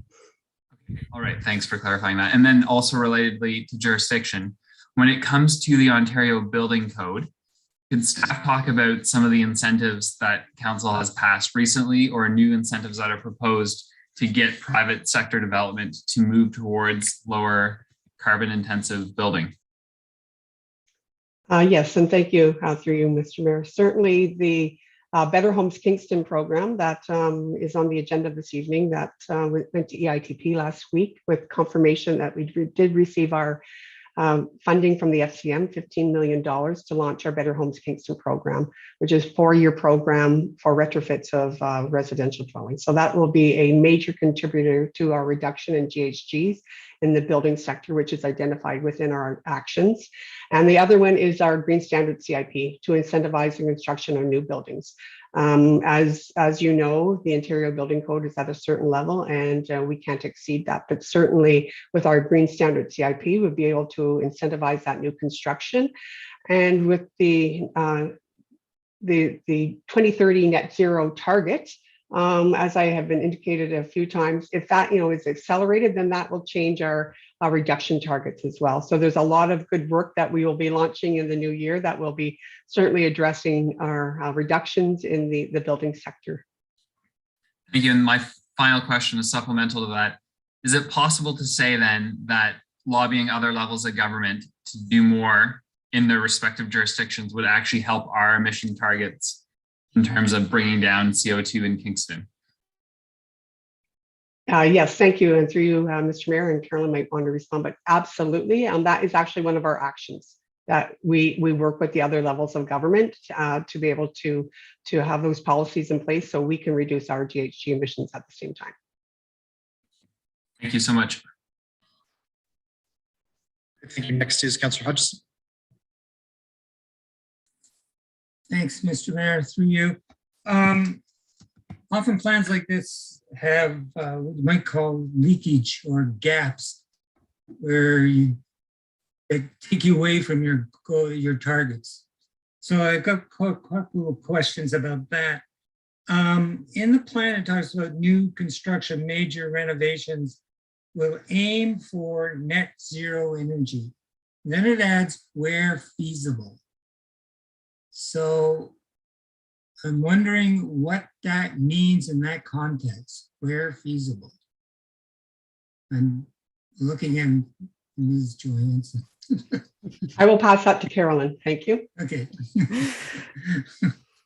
Certain building types cannot achieve net zero energy within their site boundary. So for instance, a big tall office tower, a zero lot line building with a very small roof area, to design that building even new to net zero energy is an incredibly stringent goal. And so there may need to be some need for offsite clean energy purchases. That building could be fossil fuel free for sure, but it will still consume energy and will not be able to produce all of the energy that it consumes. What does that say about the type of development we should be pursuing in the city? I mean, I personally am an advocate for electrified buildings, and then working with other levels of government to ensure that the energy supply is very clean. Okay. I was actually talking about form, but okay. So you just touched upon my second question, which is that we may need to purchase clean energy or carbon offsets. Now, to me, that sometimes means you take the virtues of somebody else who saved on carbon, and then you buy it up, as if you had actually done something about your own carbon emissions. So to what degree, how much are we counting on carbon offsets? And how often do you think that will have to be applied under this current plan?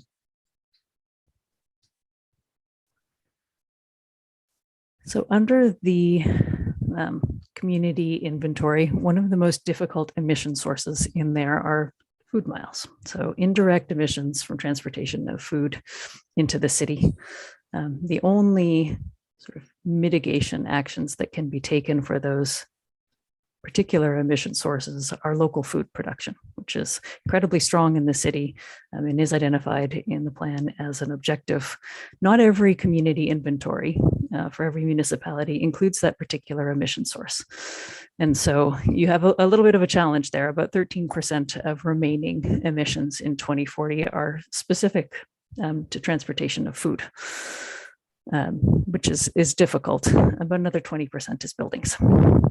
That amount will go down if, in fact, Ontario shifts to cleaner electricity generation sources. The current plan is for the emissions intensity for electricity in Ontario to actually increase from this point forward to 2040 or 2050.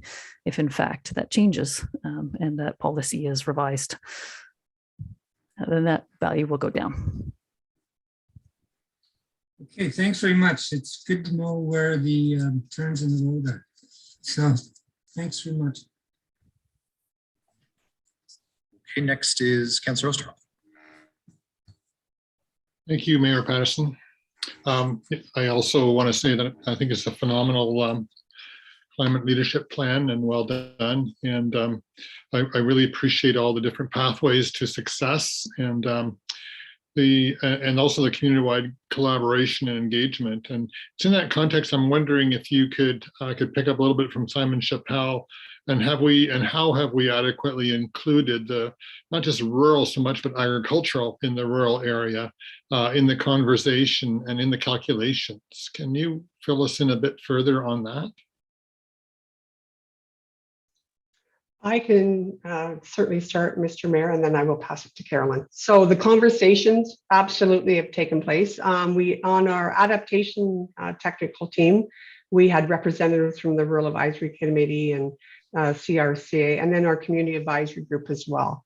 In addition to that, I undertook at least 20 coffee chats with the agricultural community and the food sectors to ensure that we heard them and we had actions within the plan that identified how we can reduce our carbon footprint. And one of them was food security and looking how we can address that through adaptation and the mitigation.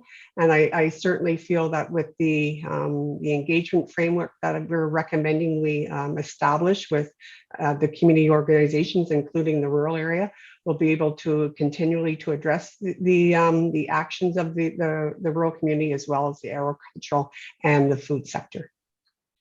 I will pass it to Carolyn. Okay, so we did engage with the Frontenac farmers and the actual farms within our community, and yes, absolutely, we did. Okay, it's very important to me. I'd love to see and hear from that a little bit. And so the idea of the 5-year updates, and I'm intrigued by that as well. So every 5 years, you will be able to sort of rejig the calculations, and if we can do better, is that the idea that if we see, and I like that thinking, that we can achieve more, then that's what we're going to do, of course, or not of course, but that's inherent to the design. I will leave that to Carolyn to answer.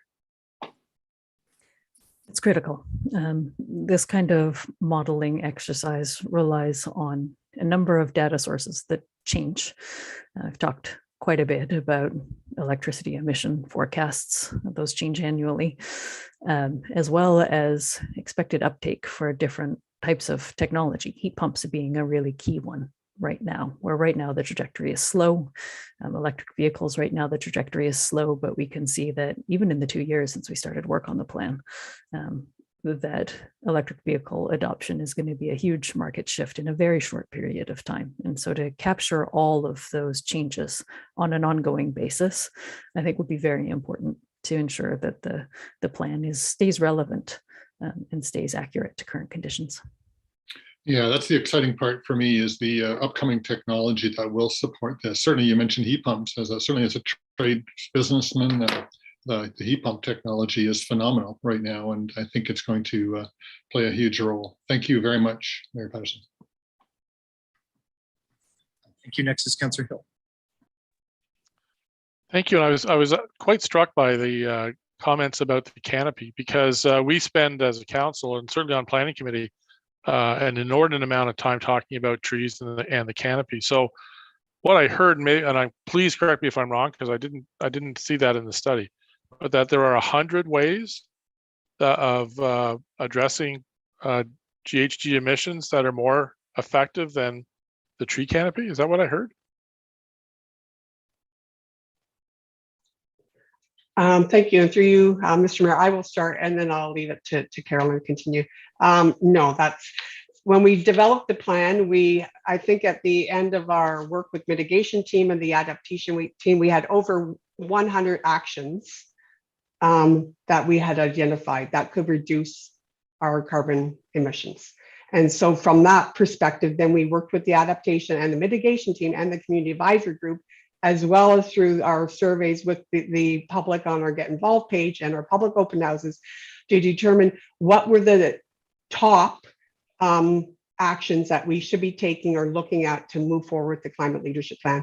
As Carolyn indicated, I mean, we could put all 200, or maybe it was up to 200 actions that were identified, but then it really waters down the climate leadership plan. We had to identify what are the ones that will have the largest impact in carbon in the GHG reductions and move forward with that. So that is what Carolyn was getting to, and I don't know if she wants to add more to that. So, okay, but like one of the debates that we often have would be, for example, what's going to make a bigger difference in getting to carbon neutrality? Is it going to be intensification inside the urban boundary, or is it going to be the efforts that we put into expanding the tree canopy? So what I'm hearing tonight, though, is that intensification inside the urban boundary is far more significant in terms of the final outcome relative to carbon neutrality. Is that correct? It's true. Okay, thank you. Okay, thank you. Are there any other questions? Okay, seeing none. Sue Hansen, thank you very much. With that, we will move on in our agenda. At this point, we will move to petitions. Are there any petitions to present? Okay. So seeing none, we have no motions of congratulations, recognition, sympathy, condolences, and speedy recovery. So we will move to deferred motions. So first, I'll just note that there are two deferred motions, or two items with respect to the update on the proposed Kingston Inner Harbor Cleanup Project. I think with the consent of council, we will deal with the second, which is the more updated recommendation from staff. So that would be number two. Madam Deputy Clerk, do we need a mover and a seconder to put that on the floor, or is it already? No, Your Worship, we don't. There are a mover and a seconder noted in the agenda. I do see, though, that it is Councillor Stroud, so we should secure an additional another mover, as Councillor Stroud is not here. Okay, so I see Councillor Kiley's volunteered to move instead. Okay, so with that, then that would mean then that number two under deferred motions is now before us on the floor. Is there any discussion? Okay. Yes, Councillor Sam. Thank you, Your Worship. I didn't want to just jump into an amendment, but I do want to therefore make an amendment to the deferred motion in front of us. And that is basically reiterating what we saw in the delegation of Mary Farr and Joyce Huston, where they were talking about the proposal right now is very hardscaped instead of using like a natural shoreline approach. And you know, I don't want to see like gigantic rock boulders all the way across the inner harbor, which is what we've heard Environment Canada and the consultants have in mind all the way across the shoreline.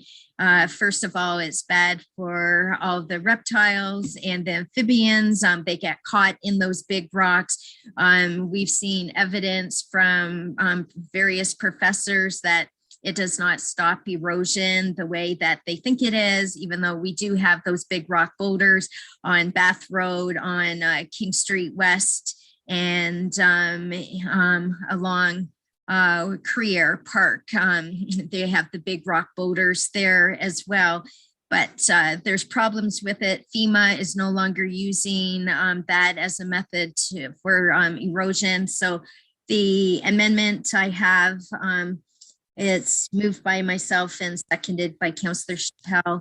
If staff have it and can put it up. So Councillor Stanek, I'll just pause there so we can have a look at it, and then I'll read it, and then I'll hand the floor back to you. So we have a motion to amend moved by Councillor Stanek, seconded by Councillor Chappell. That deferred motion number 2 be amended as follows by adding the following paragraph there too. That given the importance of keeping channels of communication open, Council accept the city's recommendation to assess opportunities and options associated with the potential inclusion of city-owned water lots into the scope of federally led project, with a view to working with them to consider changing their recommendations from the current hardscape engineered approach to a more nature-based shoreline approach.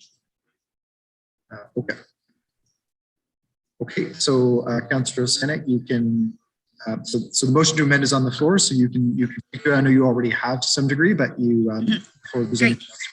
Yeah, thank you, Your Worship. So it's just asking staff to ask Parks Canada and Transport Canada if they could, the federal level could consider changing their recommendations to a more nature-based shoreline approach. That will make it easier for people like us, right, to actually get into the water with a kayak, as well as even in the winter time to when you have skates, and you know how there's lots of people that skate up and down the Cataraqui River. So we'll make it easier for people in the winter time as well to get onto the ice.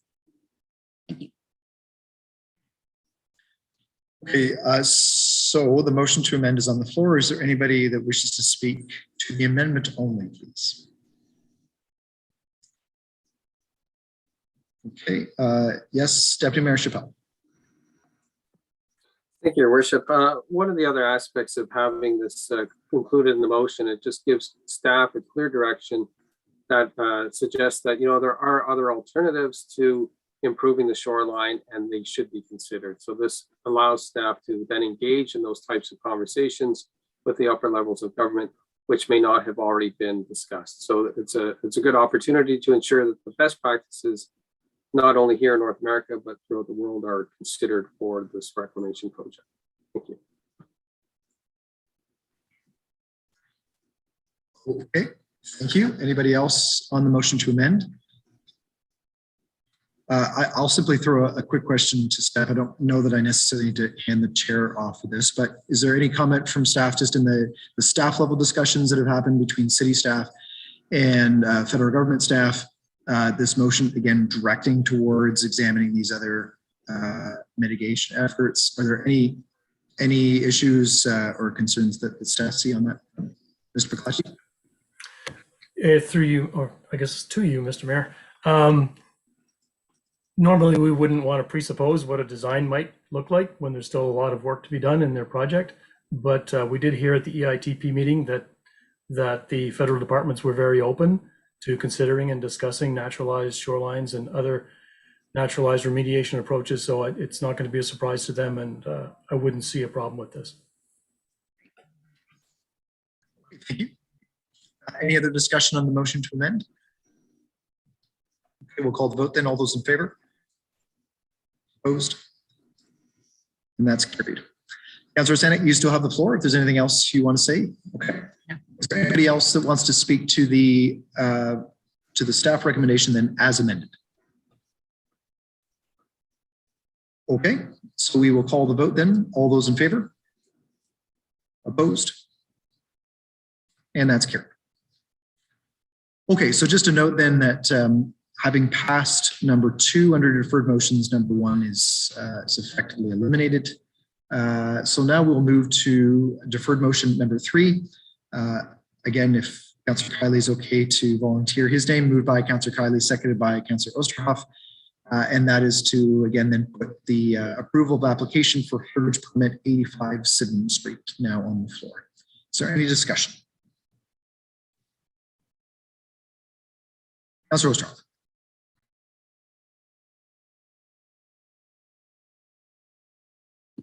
Sorry, Mayor Patterson. Thank you, Mayor Patterson. The question I have on this file, there seems to be some complications to it. And I realize that maybe we need to hear from Heritage staff because it is a part 5 and I can't even tell you what that means. Is that I don't think we can touch it too much. So I guess I just wanted to ask respectfully about what happens if we were to vote it down. Is that possible, or we don't have that possibility? I just need to know what strategies we actually are able to exercise here. Ms. Campbell. Thank you, and through you, Mr. Mayor. That's an important question. It is a Part 5 consideration. Council does retain the opportunity and the capacity and the power to alter the recommendation brought forward by staff.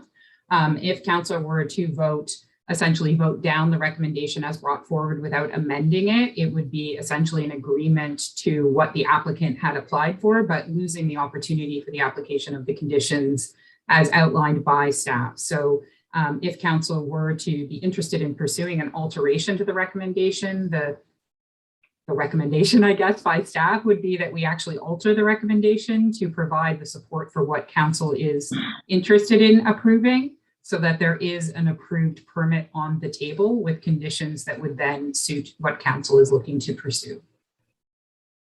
Okay, thank you for that. That's new information for me. I did not know that. I thought it was not changeable. So it's at Heritage that we can't, but Council can. Okay, well, that's kind of new to me. Like, are we able to understand, Ms. Campbell, perhaps how I think I know, and I really respect the process, so I don't want to point to anything there. I respect Heritage and certainly Heritage planning staff. I want that really clear. I really enjoy being on Heritage planning. And I'm learning a lot, but how can, why was, obviously it's a close call. I'm sure you guys deliberated between the windows is what I'm talking about, the substance of the windows. I now understand, and is it just a meeting of where people just disagree now and a decision was made? Or would you feel about, as we talked about, having a long-term solution versus a short-term solution where the windows are very, very, very old? And why wouldn't we want to give the homeowner the privilege of doing a perfect job with replacement windows?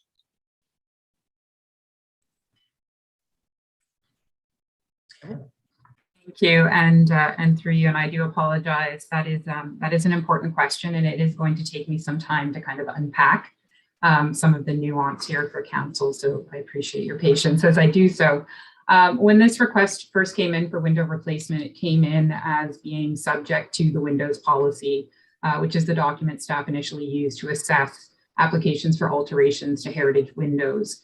The request for replacement has to conform then with the outline and the standards of that policy. And one of the most important standards is that there needs to be a demonstrated essentially inability to repair the windows. In all other cases, repair is favored. And so initially when it came in, it was actually a request for a delegated approval, assuming that it was going to be compliant with the windows policy. After the initial review was completed, it was found that there was a discrepancy or a disagreement in whether or not it was a repairable window. And this is when requests with the property owner, who was very supportive of the discussion and helping to move our understanding forward. He first reached out to Rob Crothers, who completed an assessment of these windows and suggested that they could not be repaired. It was at that time unfortunate that Mr. Crothers was considering repairing the windows to modern standards and functionality, which is not a consideration of the windows policy. The policy asks, can the period window be returned to period window functionality and maintained as such with a good retention of true wood? And so that consideration from Mr. Crothers was not possible, but subsequent opinions from Mr. Sheedy also said that that was not possible, but it was considering taking old windows and making them behave as new. And so the real question was, could the old windows be returned to function as proper old windows with good retention of wood? And that's when Mr. Strohmeyer was also consulted, another heritage carpenter, who provided the opinion that up to 75% of the original wood would be retained. And so we had essentially conflicting positions on whether or not the wood would, what percentage of original wood would retain.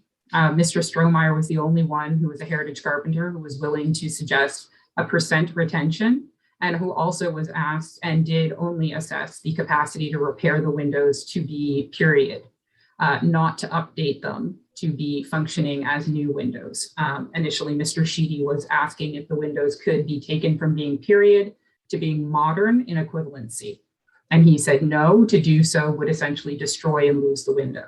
But that's not the key question here. The key question was, can they be returned to period equivalency and function as such with good wood retention? Subsequent to that, staff made the recommendation that the retention to repair would be a path forward, and that the permit would allow for that repair of the windows.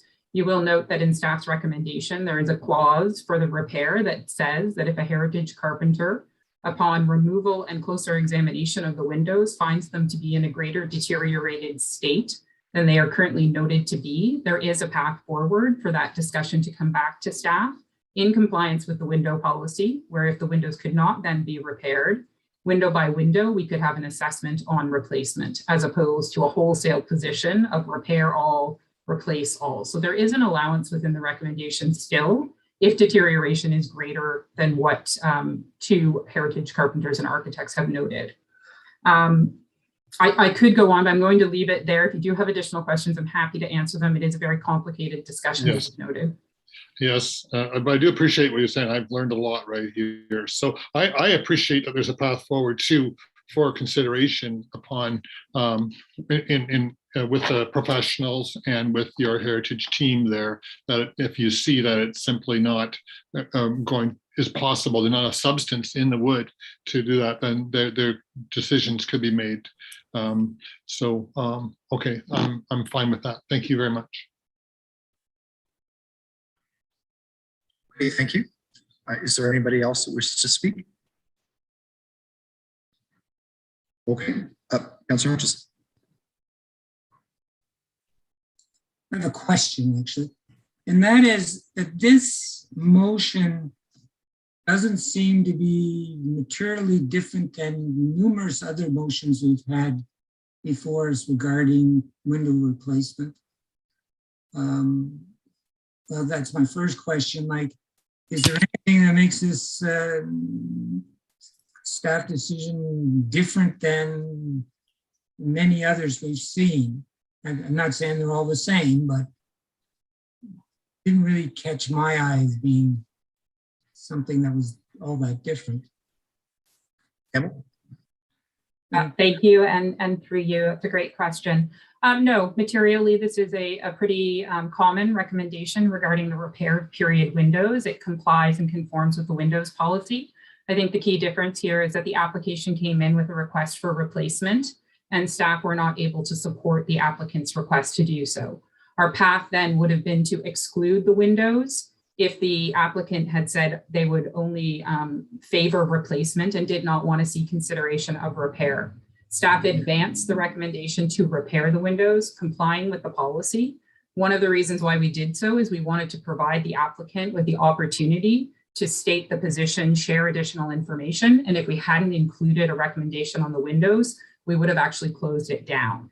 So by allowing and bringing forward what you understand to be a fairly common recommendation to repair, we're actually allowing an opportunity as well for the applicant, Mr. Heisler, to come and to speak to his position and to raise concerns or considerations that staff don't factor into our heritage assessment. Questions like whether or not council would like to see modern windows be installed in a heritage property for reasons of durability, modern code compliance, et cetera. So this is why it is a slightly different discussion, even though the recommendation itself on the whole looks familiar to you because you have seen it in various forms over time. And a second question is the applicant going to be recipient of the Heritage grant? We can't, sorry, and through you, we can't pre-state that. We have certainly discussed with the applicant and shared with them information about the grant program in the hopes that they could take advantage of that, yes. Okay. But it's possible? Absolutely, yes. Okay, thank you. Okay, thank you. No other speakers? We will call the vote then on deferred motion number 3. All those in favor? Opposed? And that's carried. Oh, I'm sorry. So Councillor Chattel and Councillor Osterhoff opposed. Okay, with that, we have no more deferred motions. So we will now move to reports. First, we have report number 6 from the CAO. Moved by Councillor Hutchison, seconded by Councillor Hill, that report number 60, sorry, excuse me, that report number 6 from the Chief Administrative Officer, consent, be received and adopted. Okay, so there's the one clause, amendments to the Council Code of Conduct Complaint Protocol and the Accountability Framework Bylaw for the City of Kingston. Councillor Hutchison. So I read this. I may have to betray my ignorance here. I dealt with the formal complaint part of this, simply because as a member of council, when people have been, they've ended up in front, complaints ended up with council after a report from the Integrity Commission. Is the informal complaint procedure new? Did it always exist, or was it something that's been formalized for this purpose? Mr. Clerk.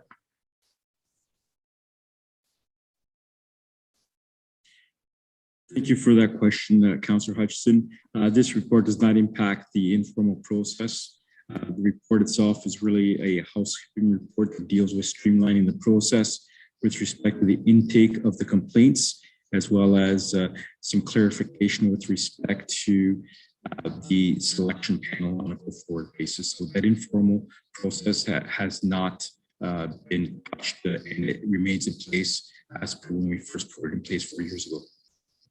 Okay, so I just want to ask the clerk, does he have any information on how the informal complaint procedure is worked? Because to tell you the truth, I have some grave concerns about how it might work. Or do people go directly to the formal? I mean, how is it working? To you, Mr. Mayor, when a complaint is filed with the Integrity Commissioner takes a look at the merits of going through the informal process and explores all avenues to be able to do it in such a fashion. If it's deemed that it needs to go through the formal process, then the formal process is instigated. He speaks with the complainant, and a decision is made and reported back to council. Okay, so what was not clear to me, and you touched on something there, does the Integrity Commissioner see all the complaints, informal and formal? Through Mr. Mayor, yes. Okay.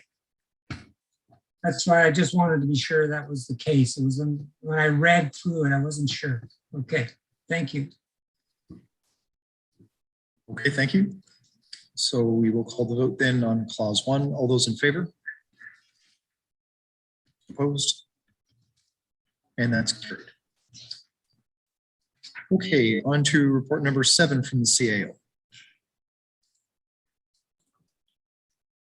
Moved by Councillor McLaren, seconded by Councillor Doherty, that report number 7 from the Chief Administrative Officer recommend be received and adopted clause by clause. Okay, so before we go any further, it's 8:59. So I'll propose that we take a 10-minute break. We will reconvene at 9:09 and carry on with report number 7.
Okay, folks, sorry, it's 9:10, so we will reconvene. We just get councillors just to put your cameras back on, just to let me know that you're back. That would be great.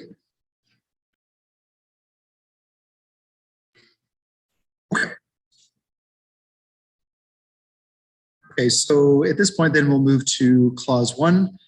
This is a report number 7 from the CAO. Clause 1, proposed bylaw to regulate and license transportation network companies. Okay, any discussion? Okay, then we'll call the vote. All those in favor? Opposed? And that's carried. Okay, on to clause 2, climate leadership plan. Any discussion? Councillor Kylie. Thank you, Mayor Patterson, and through you. It's my pleasure to start talking about this very important file tonight. And I think the thing that I want to kick off with and be very clear about is how amazing I think the report is. The setup is terrific in identifying the opportunities and the potential barriers.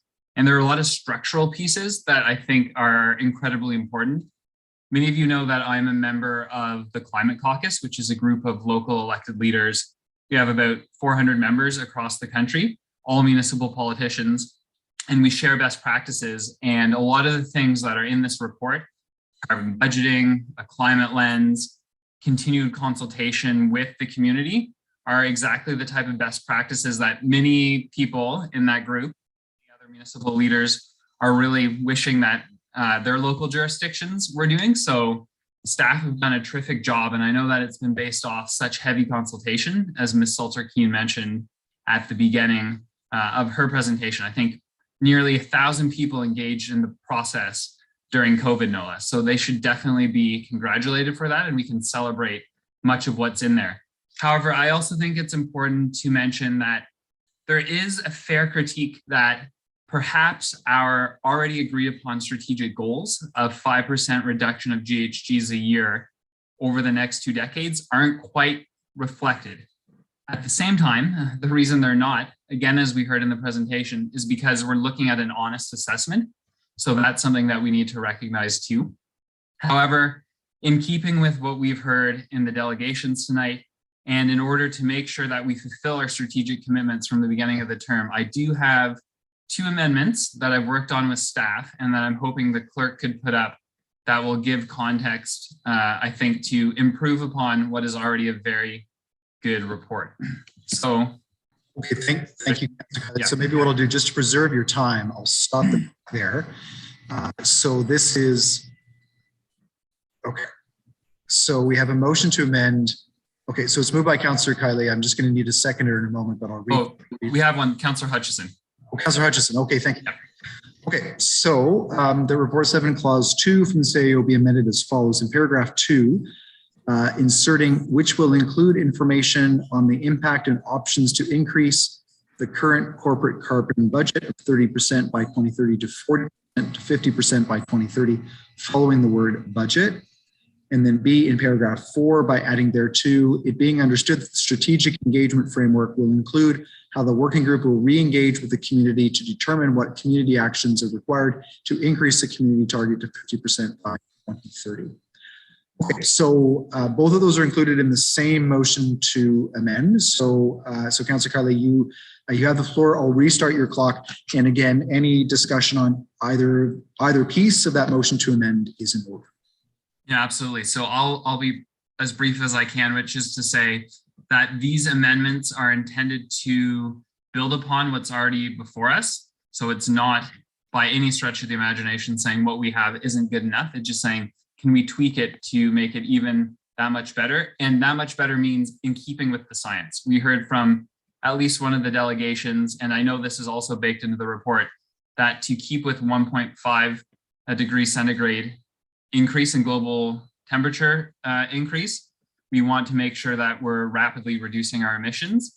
And while Climate Leadership Plan does continue with our goals for neutrality by 2040, it is true that to get there as it stands, we'll have to do a lot of the biggest work at the end, and that leaves very little wiggle room should there be any setback. So what I'm hoping for us to do is to reaffirm what we committed to through strategic planning by inserting this language and having staff come back to us with how we could do that. In other words, I'm not asking us to make a decision on exactly what we'll do to reach those goals tonight, but rather get the information that we'll need to make that decision when staff comes back in the future quarters as presented in those amendments. Okay, thank you.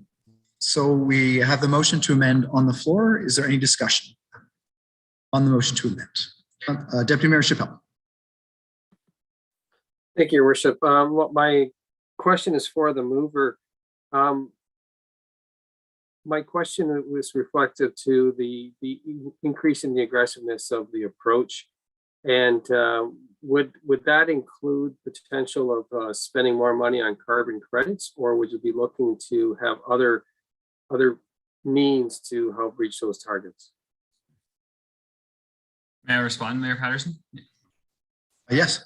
Yeah, okay. So I think it's to be answered question, and that's what the amendments are looking for staff to give some guidance on.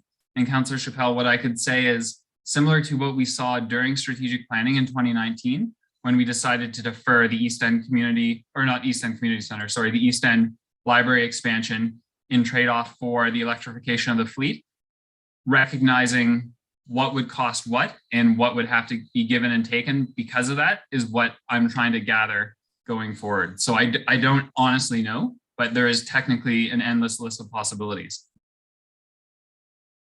Okay. The only premise I ask behind that is because I know that we have an aggressive target now, and if we make it more aggressive, I'm just cautious in how it might impact the ratepayer. And that was also, your answer was more than adequate for me to support this motion. Thank you very much. For amendment, rather. Okay, thank you. Anybody else on the motion to amend? Councillor. Well, I struggled with this a little bit, and I struggled with it because I didn't, just as Councillor Chappelle mentioned, that, you know, we had these targets, and we've heard from so many situations where governments lay out targets and they don't meet them, and it's very frustrating. So my concern was I didn't want to be one of those governments. I didn't want to be setting targets that we couldn't meet, and in fact, I think this target that we currently have, as we heard tonight, is a little bit behind what it needs to be. So I really support what Councillor Kiley is putting forward here tonight, because we have the targets, we have the plan. The plan makes sense, and it's very achievable. Well, you know, we heard that tonight, but it does give us the latitude to go in and say, okay, we want to get to here.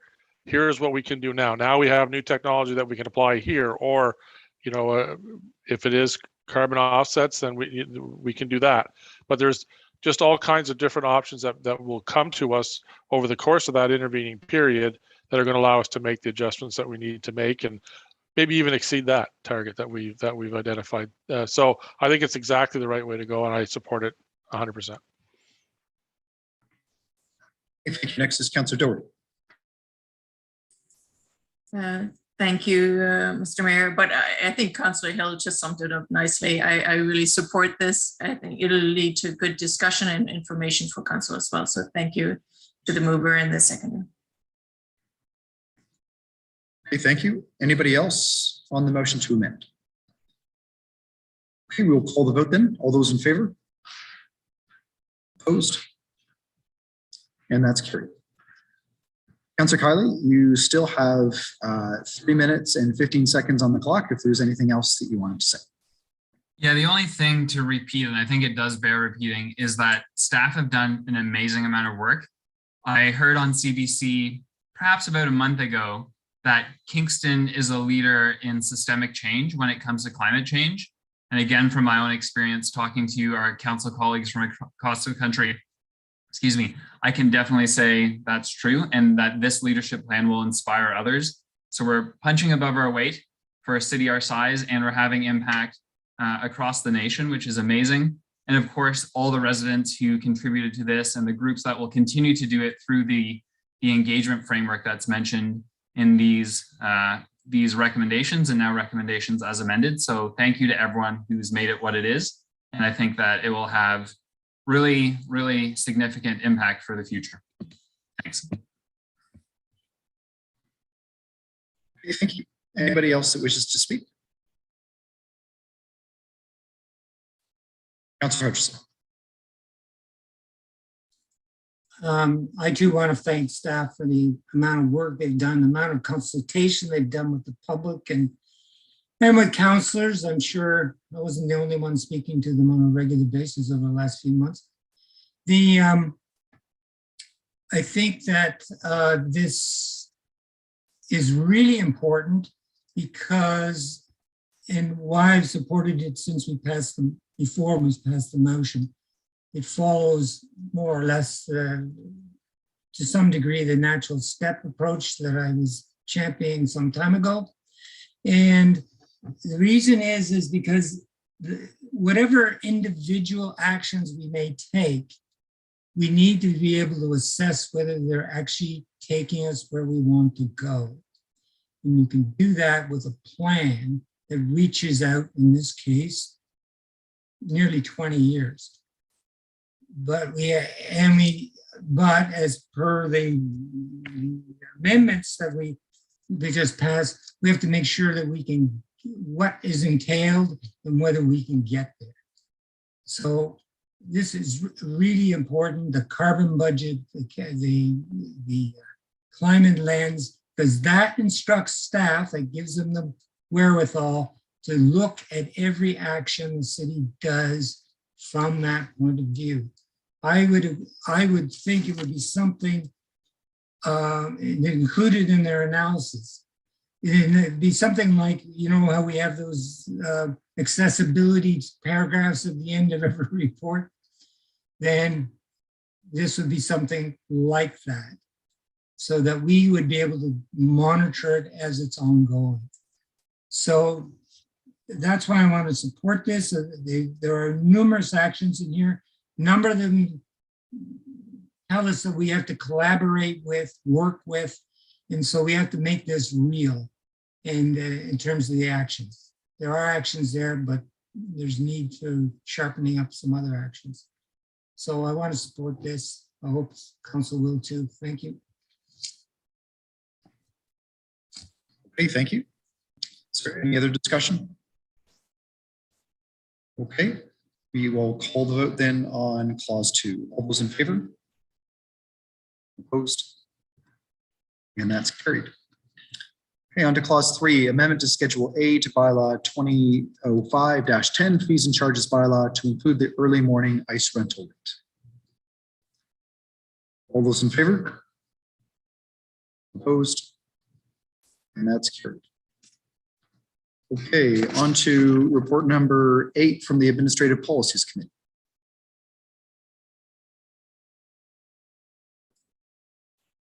Moved by Councillor McLaren, seconded by Councillor Bohm, that report number 8 from the Administrative Policies Committee be received and adopted. Okay, there are 3 clauses. Would anyone like any of them separated? Okay, seeing none, we'll vote on them then as a whole. So clause 1, tax write-offs pursuant to the Municipal Act 2001. Clause 2, housekeeping amendments to fence bylaw number 2003-405. Number 3, war veterans organizations property tax exemption pursuant to the Assessment Act.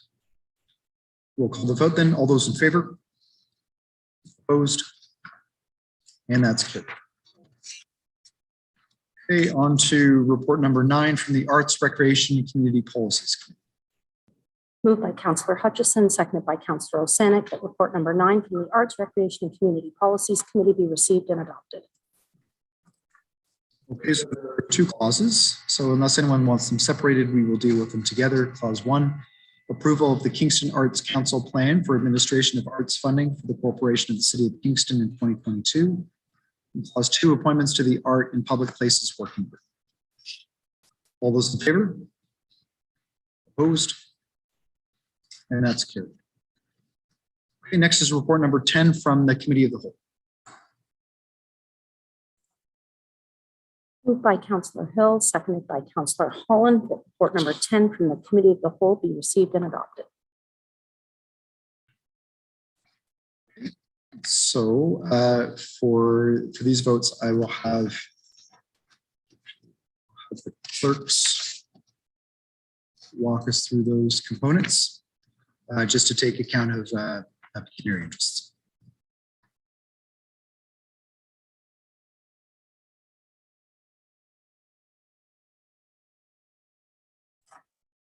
Sorry, folks, I did not mute myself. For clause 1, approval of the additional capital budget for municipal utilities, Councillor Bowen, you are excused. Okay. And I will read it out. That council approved the 2022 capital budget additions as follows. Natural gas utility, $3,600,000. Appliance rental business, $500,000. Total, $4,100,000. And that council approved funding for the 2022 capital budget additions as follows. National Gas Reserve Fund, $3,600,000. Appliance Rental Reserve Fund, $500,000. Total, $4,100,000. And that the city's budget bylaws include the municipal utility capital budget additions as approved. Okay. Councillor. Thank you, Mr. Mayor. I'm just wondering, can we separate the natural gas portion from the appliance rental part of that motion? And so we can discuss them and vote on them separately, please. Okay, so what we'll do is first we can deal with the appliance rental piece, and then we will talk about the natural gas piece. Okay, so first, if we can call then, unless we'll first call a vote on the appliance rental business, so that would be the 2022 capital budget addition of $500,000, and then also the appliance rental reserve fund of $500,000.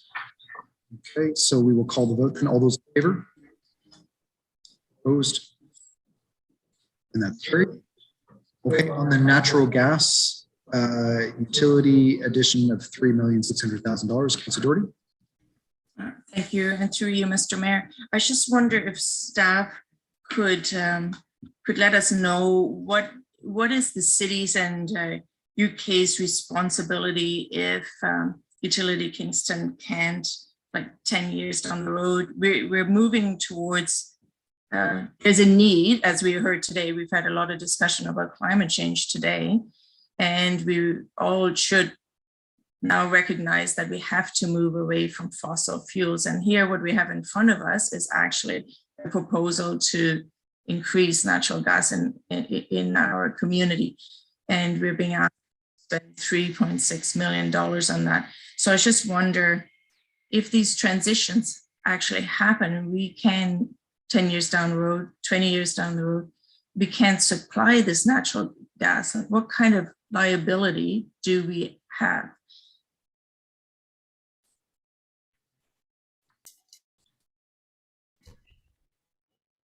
Okay, Ms. Peach, go ahead.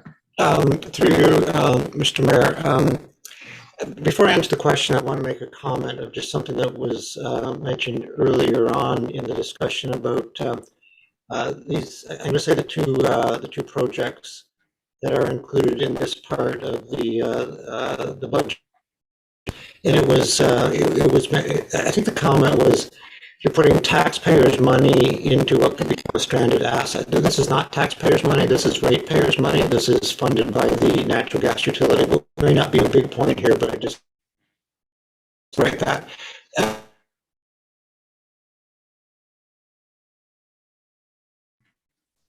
Mr. Chu, just lost your audio. It was staticky, and then we lost you altogether.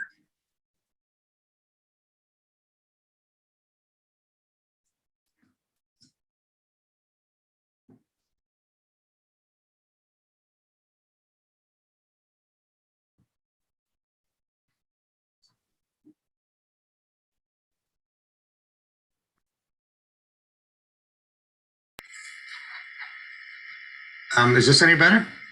Yes, that's much better. Okay. I have two mics. One works on Zoom and one works on Teams. I'm never quite sure which. So I'll just repeat what I said very quickly. There was a comment made earlier tonight that if you go ahead with this project, you're investing taxpayers' money in what may become a stranded asset. The only point I want to make, this is not taxpayers' money. this is ratepayers' money. This would be funded by the gas utility, by the actual users of the pipes that would be installed.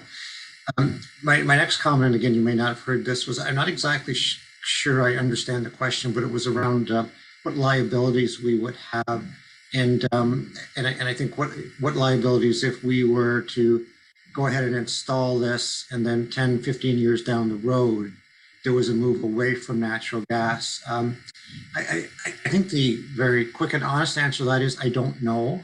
But boy, it's not just this project. I mean, we have 15 to 20,000 gas customers within the city of Kingston.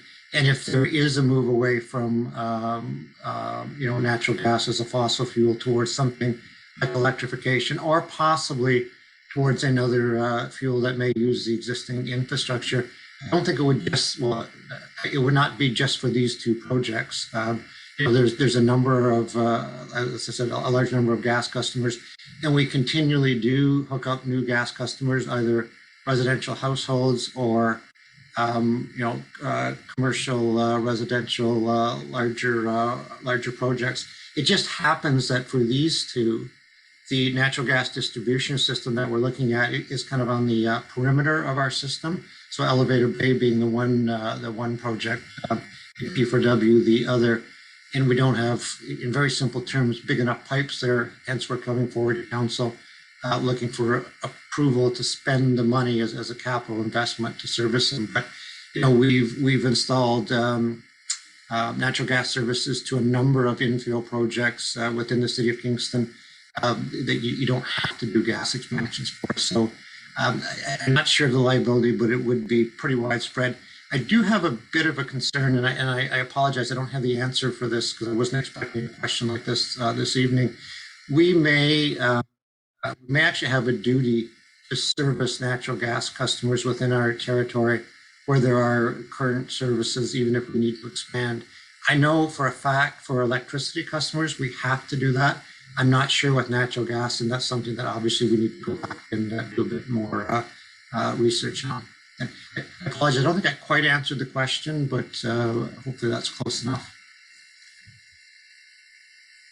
Thank you, Mr. Keach. And yeah, thanks for pointing out too that we are talking about ratepayers' money and not taxes as such. But things are changing really quickly. Like just last week, New York City Council voted to prohibit natural gas use for cooking purposes, heating purposes in new builds. So things are actually transitioning quite fast and needs to be accelerated anyhow. So in the contract actually for this new construction, we kind of have to ignore the old constructions, what's already existing, because we weren't having those conversations at the time. We're having those conversations now. So I think it would be good for us, for council, to know what our obligations are long term.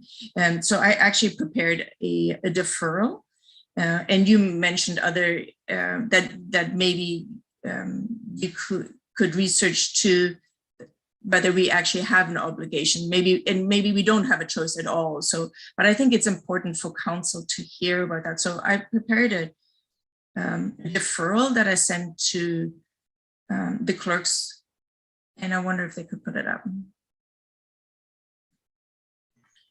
So this deferral is.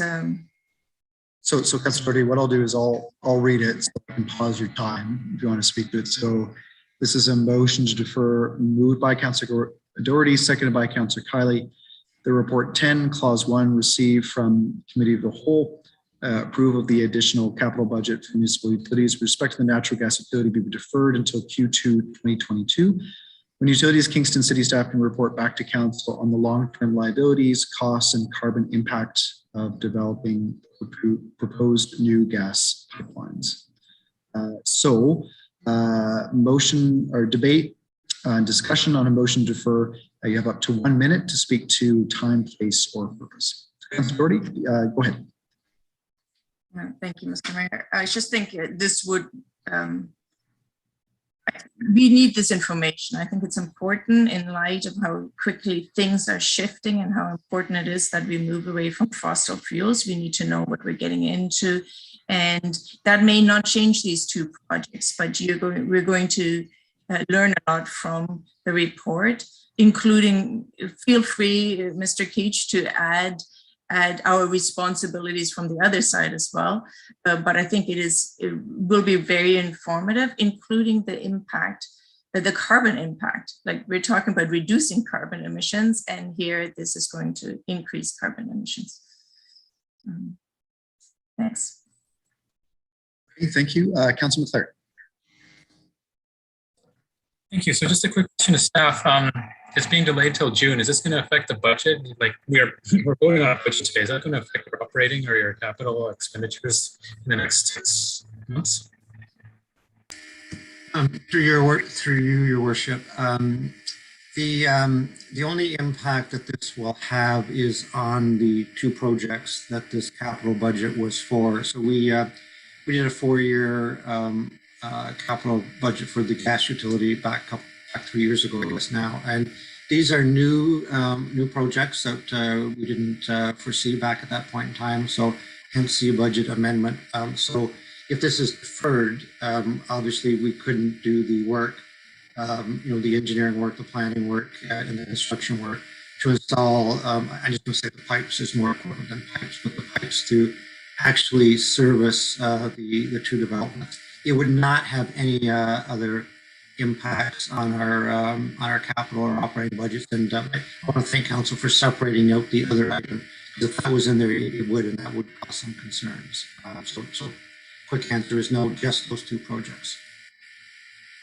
And the second question, you hinted that we may have a duty to supply gas like electricity. We're not sure. Might this be one, or if we were to defer, do we still have a duty, or is that a new duty once it's built? So, so my comment, sorry, through your worship, my comment was, I know on the electric side, we have a duty to service any new customer that wants an electric service. They may have to pay, and there may be some hoops that they got to jump through to get it, but we have to do what we can to serve. We cannot deny them service. In all honesty, I'm not sure on the natural gas side. This has never come up before, and I think there may be. The natural gas is a little bit different. Well, it's quite a bit different than the electric. The electric, we are very heavily regulated by the Ontario Energy Board for all sorts of things, including what we just talked about. On the natural gas system, we are somewhat regulated by the Ontario Energy Board, but not completely, because the City of Kingston's natural gas system actually existed before the Ontario Energy Board did. So we're self-regulated in some ways, and some of the requirements may actually be by City of Kingston bylaws that are in place that you could obviously change if you wanted to, but you would have to change them. So it is something that we would need to go back, do a bit of work at, and report back to Council on. Thank you. So I would like to see the information that the Secretary is asking for. I'm not sure that I can support this for 6 months. Perhaps this information next year. So that's how I'm standing on this right now. Thank you. Next is Councillor Neal. Thank you. I just want to remind, I know Council knows this, but perhaps the public isn't aware of this. Utilities Kingston is an arm's length organization. They do indeed pay through the utilities charges. But people should also be aware that City Council are the sole stockholders of Utilities Kingston, and therefore we have an interest in it. And also, as Mr. Keach has pointed out, this is money that's going towards funding a new service that's going to go on for decades. So if we're actually, Councillor, you're at 1 minute. thank you. 1 minute. Okay. With 1 minute, remember the rule is just one okay. Motion. That's fine. Next is Councillor Hill. Remember, 1 minute. Thank you, and I'll do this quickly. I absolutely agree with the questions that Councillor Doherty is asking. I think we should be asking though through a shareholder request. These projects, and we have to give the developers, fair notice. I mean, they purchased these lands with the notion of this development going in and a reasonable expectation that they would be serviced. So I think we have to ask the questions that Councillor Doherty is asking separately from this particular proposal. And much like Councillor McLaren said, we should be approving this and then asking those questions later. And part of the things that we might be doing is putting developers on notice that 20 years from now, we may not be supporting natural gas. So I just don't think we can do that to these developers. After all, they've invested in this project so far. Thank you. Next is Councillor Thompson. Thank you, Mr. Mayor. I agree with much what Councillor Hill said, but I don't arrive at the same answer. So I have a question here. I think the time period for reporting back should be shortened. And before disruption, to Mr. Keach, before disruption to your planning and engineering preparatory work, when would you have to know what council's position is?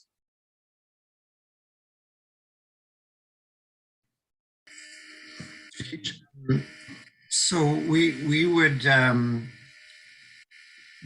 not do any work until we had approval of this budget. I'm not sure I'm answering the question. No, I'm sorry. Okay, let's be clear. If we said that this report had to come back in a month, it seems to me the disruption would, it's only passing tonight, so the disruption would be minimal. Like say the second meeting in January. And then we would have more information, if not all information. And can your team work with the city team to answer the questions in the motion? Councillor Hutchison, so you're at 1 minute. So the question that you've asked of Mr. Keach, I think, is really related to timing of when such a report could feasibly be completed by staff and returned to council, if that's fair, if I'm summarizing your question well. Absolutely. That's exactly. So, okay. So, Mr. Keach, do you have be able to provide an indication on what that timing would look like from staff side of the UK? I know it's not doable within a month.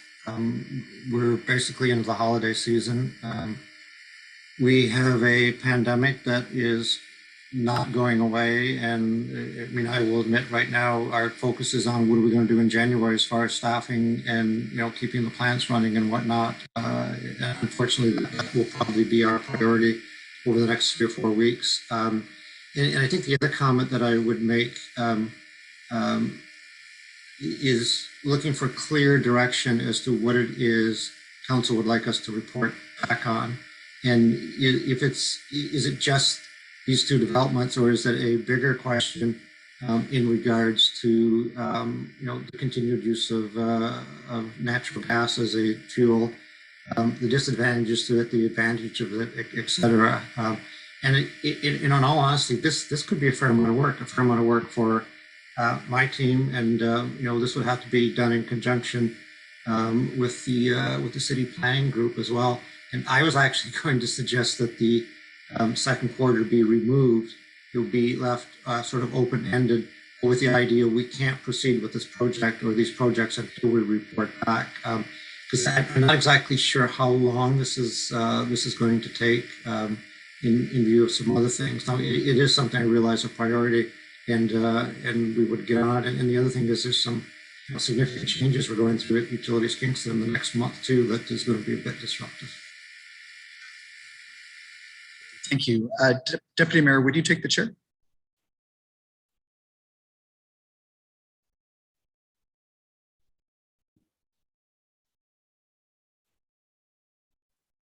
I'm fighting with the host on the mute, Your Worship. So, I do recognize you. Thank you. So I think just based on the answer that we've heard from Mr. Keach, this is a really important question, but it's a really big question that really needs to be looked at in a wider lens. And as we've already heard, there's all sorts of developments where there is no approval coming to council because the infrastructure is already there. I don't think it's fair to penalize these two developments, especially given the need for housing, given that these developments are already part of the planning approval process.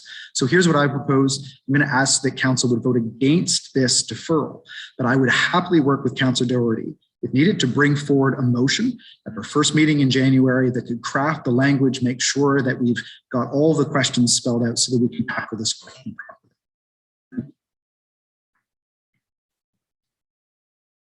Thank you. I'll return the chair to you.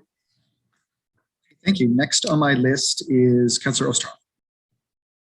Yeah, thank you, Mayor Patterson, and thanks for those comments. That's kind of what I was thinking as well. I can't support this motion or amendment. I just think that we need to allow things to move forward, but I think the study is very important, and we can do that. We can certainly get the questions answered, but that we have a responsibility here. Thank you. Okay, next is Councillor Kylie. Thank you, Mayor Patterson. Through you, I'm just going to put my planning hat on for a second and remind council that we've only had one public meeting for this report. And so I'll ask staff a question. How long until technical review and a comprehensive report for this project comes? 2 years, perhaps?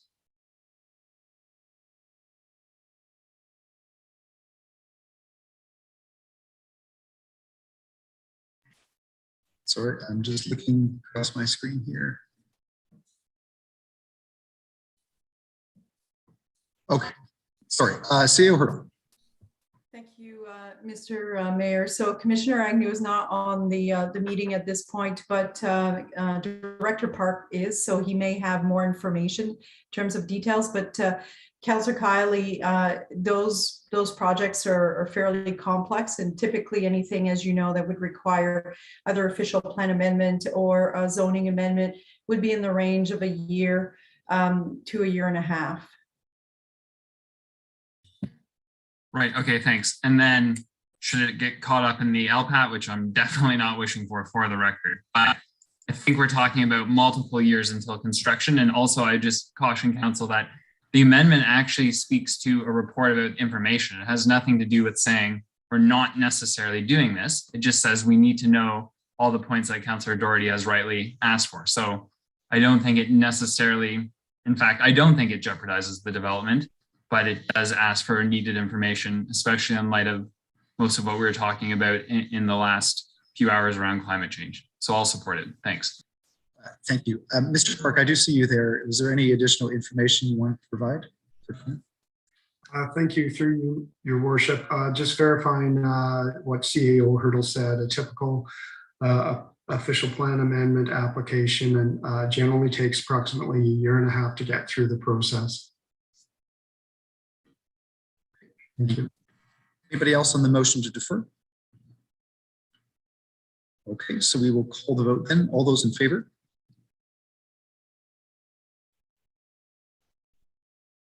Opposed?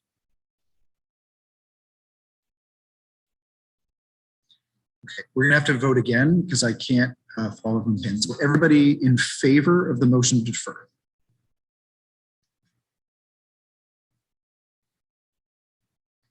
For? Opposed? Okay, point of order, Councillor Kiley. Sorry, Mayor Patterson. I know the hands are a bit everywhere tonight, but I think there were 5 in favor. Okay, thank you. We could do it again. And if you could do me a favor, if you could hold your hand up until I move to oppose. Sometimes the hand goes up and then it goes down before I've caught it. So everybody in favor of the motion to defer?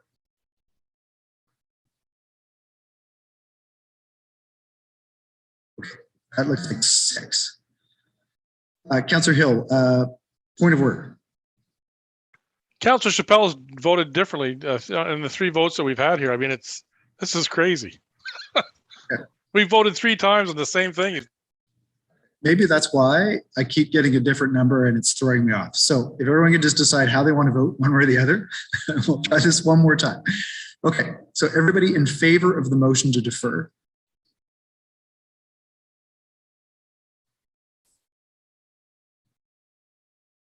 Six. Those opposed?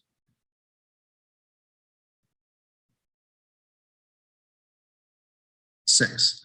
So that, no, five. Okay, so that carries by a vote of 6 to 5. Okay, so with that, so we have nothing then under number 1. Okay, so then we have number 2, approval of municipal operating and capital budgets. Okay, Councillor Boehm, you can return, and Councillor Osterhoff, you are excused for the next vote. Excuse me. And this is, let's get to the right part here. That council approved the 2022 general municipal operating budget for agencies and boards. Kingston. Madam Deputy Clerk, I'm sorry. I'm going to just interject for just a moment. If we could just bring that down for one moment. So I actually want to just take the liberty while I can do this just as the mayor. So if council will indulge me. Before we move on, because I'm not sure if and when Mr. Keach might be signing off. So I would rather do this while he's still on the call. I would just like to recognize that this is going to be Mr. Keach's final council meeting before his retirement. And so, Jim, I just wanted to recognize the incredible contribution that you have made to this community over your career. For 40 years at Utilities Kingston, you have been the CEO of UK since its inception after amalgamation. And I know that I speak on not only on behalf of all of our current council, but certainly former councils and our entire community, and just want to recognize and thank you for your incredible leadership. We certainly wish you the very best in your retirement, the next chapter of your life. I just wanted to, again, recognize that and just say thank you very much for all of your great work over the years. If I could, thank you very much. I do appreciate that. And I think I touched a little bit on this at the last shareholders meeting, but I've really enjoyed this. Definitely the last 21 years. It's been a great community. Every council has been great to work with. I appreciate the support. I think you've got an amazing city, and it's something to be proud of. And you know, I wish you all the best. And again, thank you very much. I do appreciate that. Thanks.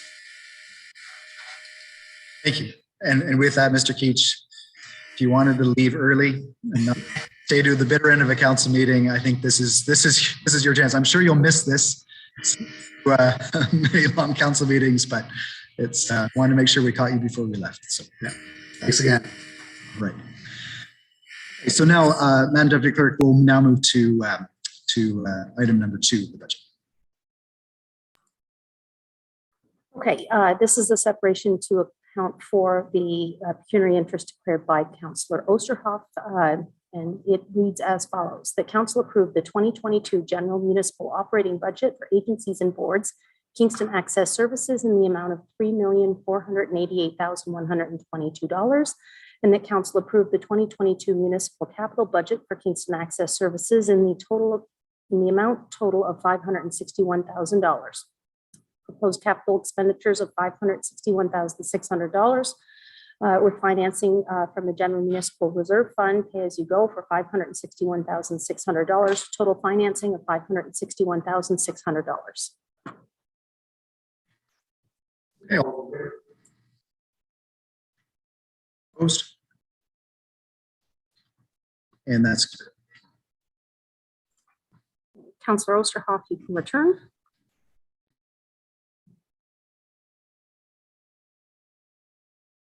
Okay. Excuse me, the next vote is the council approved the 2022 general municipal operating budget for agencies and boards.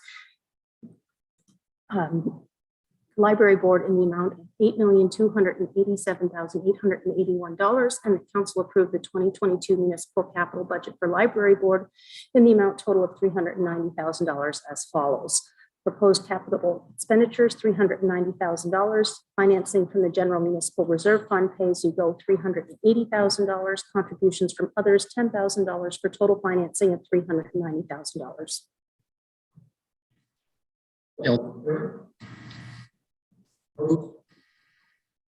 And that,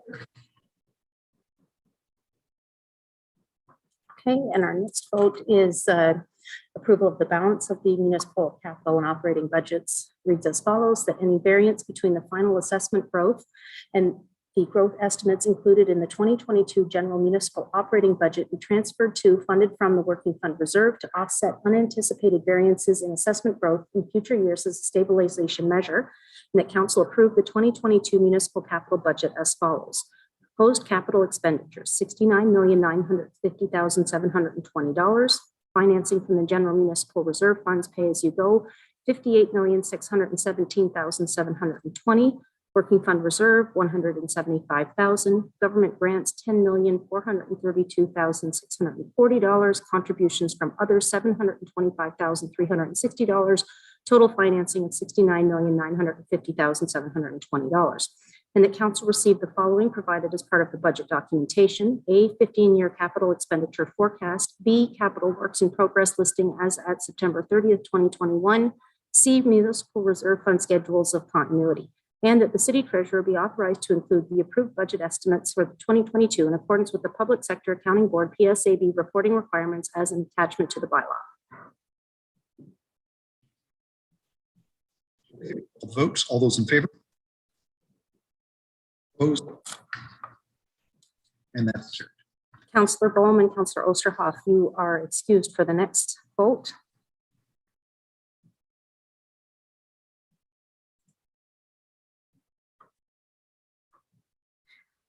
That the necessary bylaws be established to formally adopt these estimates and be given all three readings at the December 21, 2021 meeting of council.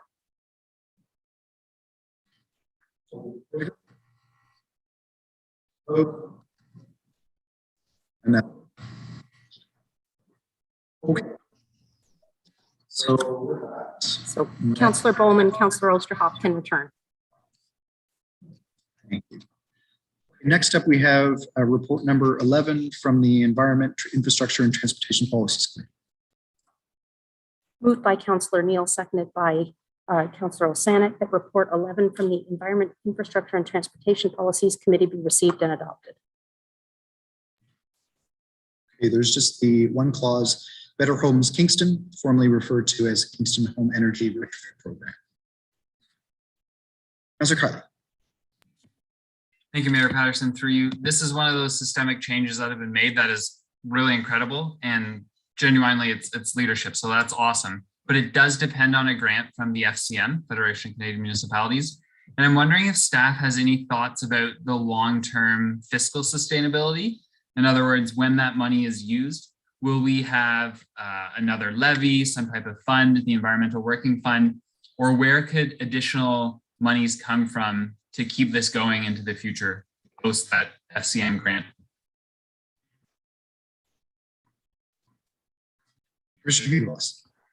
Yeah, thank you, Mr. Mayor, and through you, thank you, Councillor Kiley. So, yes, it's great to have the funding. We hope that the governments will continue to fund this type of work.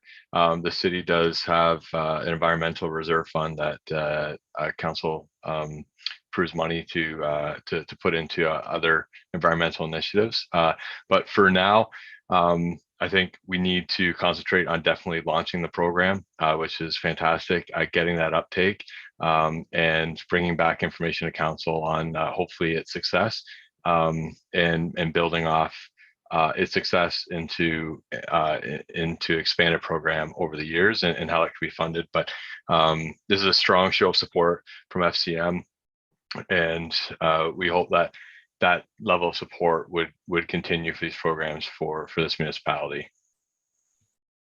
Okay, thank you. And related to that, we have the 1% capital set aside every year for capital projects, obviously. Would this type of investment fall under capital budgeting? So I am not sure if the treasurer is still on the call, but that's something that oh, there's Des, but this is not capital spending on capital assets for the city. This is funding for other homeowners and money for loans for programs that are no interest or low interest loans. So Ms. Kennedy might have more to add to that, but this is money that's actually going to other assets that are not actually city owned. Ms. Kennedy. Thank you, through you, Mr. Mayor. Yes, that's correct. Commissioner Huguemos is correct. So under our capital funding policy for use of our reserve funds, it has to be municipal assets. So we can't use those funds under the current policy for private assets that aren't owned by the city. Okay, that's fair. Thanks for clarifying. Okay, so we will call the vote then on clause 1. All those in favor? Opposed? And that's carried. Okay, information reports. If you have any questions, just raise your hand as I read through them. Number 1, planning requirements for technical studies and peer review. Number 2, tender and contract award subject to the established criteria for delegation of authority for the month of October 2021. Number 3, strategic plan review and quarterly progress report Q3 2021. Councilor Holland. Thank you, Mayor Patterson. I have a question. It's on, I see that Ms. Alderkeen is here or was here. If she's gone, it's okay. I can just ask her another time. The question was on the climate change donation fund. So I'll just ask it, and if someone can answer, that's great. And if not, I'll follow up with her. So the projects that are upcoming, it talks about on page 421 in the matrix, talks about the fact that there will be new projects funded in the upcoming year, and that staff are going to work on providing information to nonprofits to see if they're eligible to apply for those. And I was just wondering, projects are going to be approved by council, and what that approval process is like, if it's a competition or if it's a sort of a bringing forward as eligible.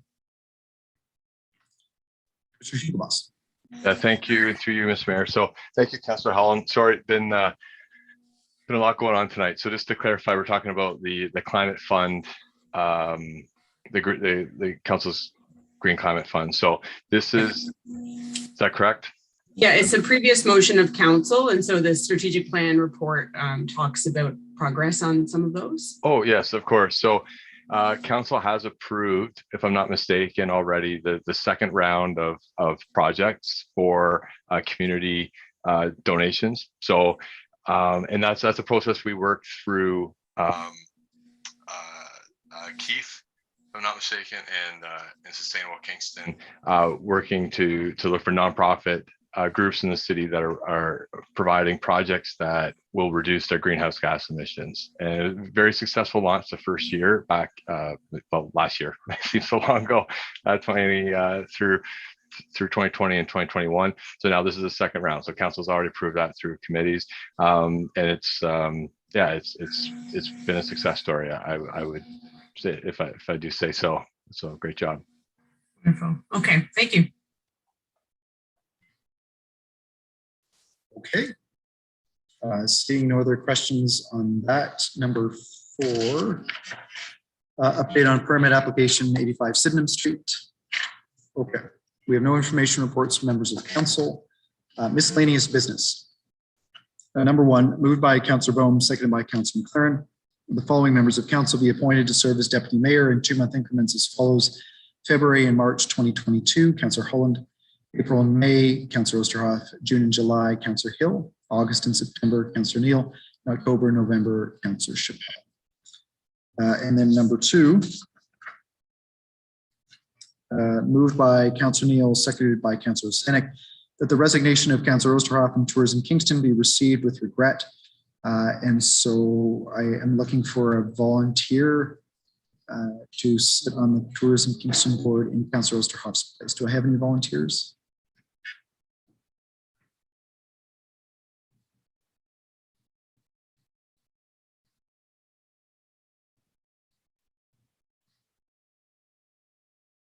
I just thought I would stare awkwardly for 30 seconds or so, see if that would break one of you, but I'm not seeing any hands. So what we'll do then is we'll move the first part, the resignation of Councillor Osterhoff from Tourism Kingston to receive with regret and by convention. Then I'll ask the clerks to bring it forward one more time at our first meeting in January. Okay, so with that, we'll call the vote then on the miscellaneous business motions. All those in favor? Opposed? And that's carried. Okay, on to new motions. We have two new motions. Number one, moved by Councillor Osterhoff, seconded by Deputy Mayor Chappelle.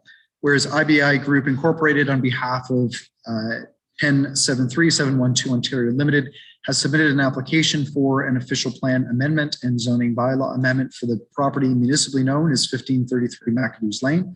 Whereas the delegation of authority bylaw allows for council to bump up applications to the planning committee.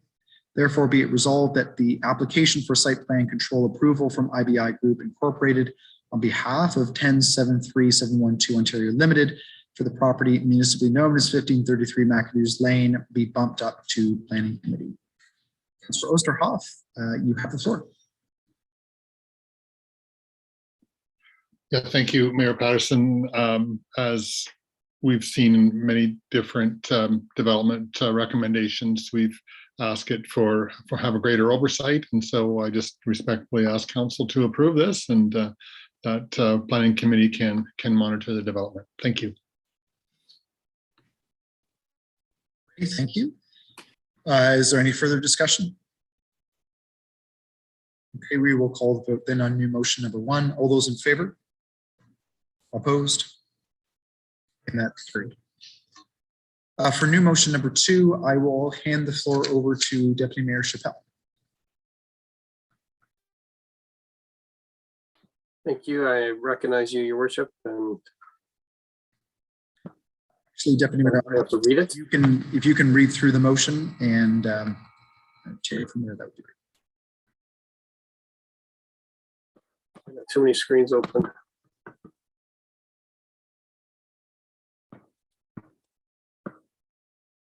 I got the agenda schedule package open. I can't seem to find the motion. You know what? I think if you'd like, the deputy mayor or the deputy city clerk can read through the motion. Okay, that'd be great. I'm just too many screens. Moved by Mayor Patterson, seconded by Councillor Boehm, whereas the number of COVID-19 cases have increased substantially within the province of Ontario over the last month. And whereas the Council of City of Kingston has a desire to support hospital workers who are on the front line by removing barriers to access parking.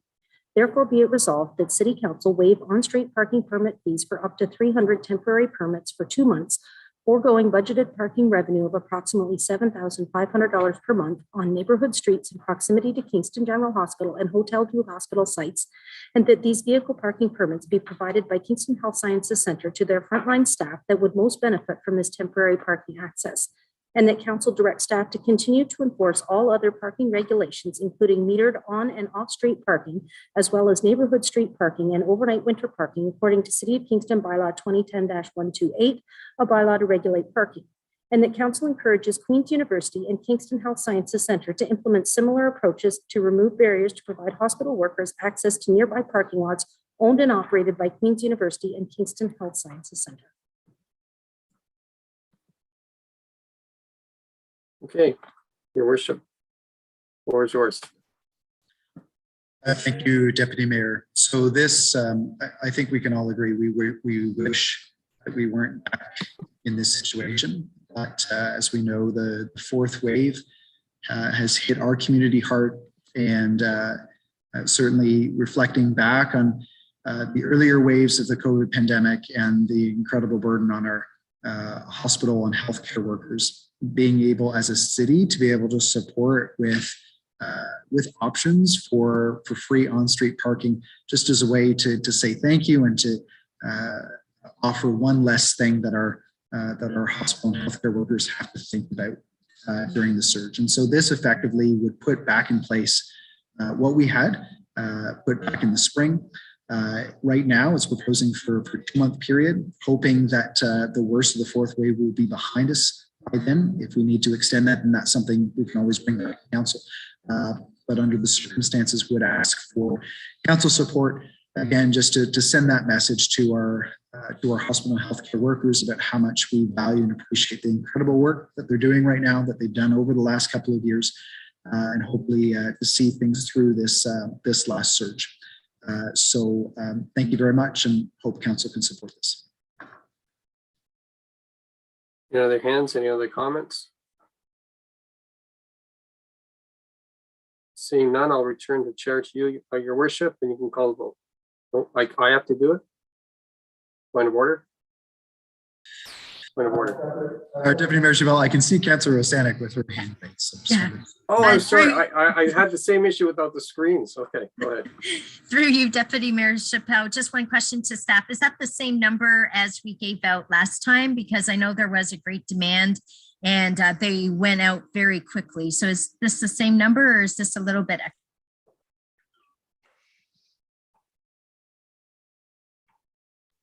And Commissioner Joyce. Thank you, and through you, Deputy Mayor. Yes, so we initially handed out 300, and then we ended up giving an additional, I think it was around 250 or so last year, just because there was some confusion and some were reporting that they hadn't received them, so we ended up giving them a few more at that time. But this time we're hoping that the initial 300 will do it.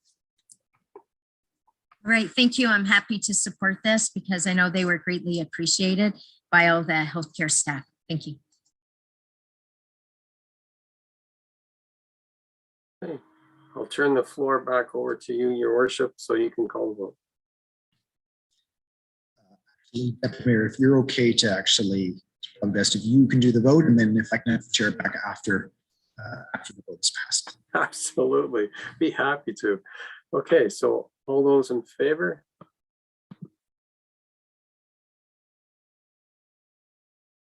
Okay, I see all approved. Councillor Hill, was your hand up? Okay, you pass unanimously. I'll turn the chair back to you, Mayor Patterson. Thank you very much. Okay, we have no other new motions. Are there any notices of motion? Okay, seeing none, then Madam Deputy Clerk will ask for minutes, please. Moved by Councillor Osterhoff, seconded by Councillor Chappelle, that the minutes of City Council meeting number 1-2022 held Tuesday, December 7th, 2021 be confirmed. All those in favor? Opposed? And that's carried. We have some tabling of documents, a number of communications. Is there any other business? I'll just take the opportunity as the final council meeting of 2021 to wish everyone the very best over the holidays. Merry Christmas, Happy New Year, and look forward to great things ahead in 2022. So all the best to the council and to the community. And with that, I will ask for bylaws, please. Okay, thank you, Mayor Patterson. We will have 9 bylaw votes tonight to accommodate the bylaws that were separated because of declared conflicts of interest. Councillor Boehm and Osterhoff are excused. Councillor Boehm for the first 3 bylaw votes, Councillor Osterhoff for the first 6 bylaw votes. Our first vote, excuse me, moved by Councillor Hall and seconded by Councillor Hutchison that bylaw 10 as amended to remove the budget for the natural gas utility be given its first and second reading.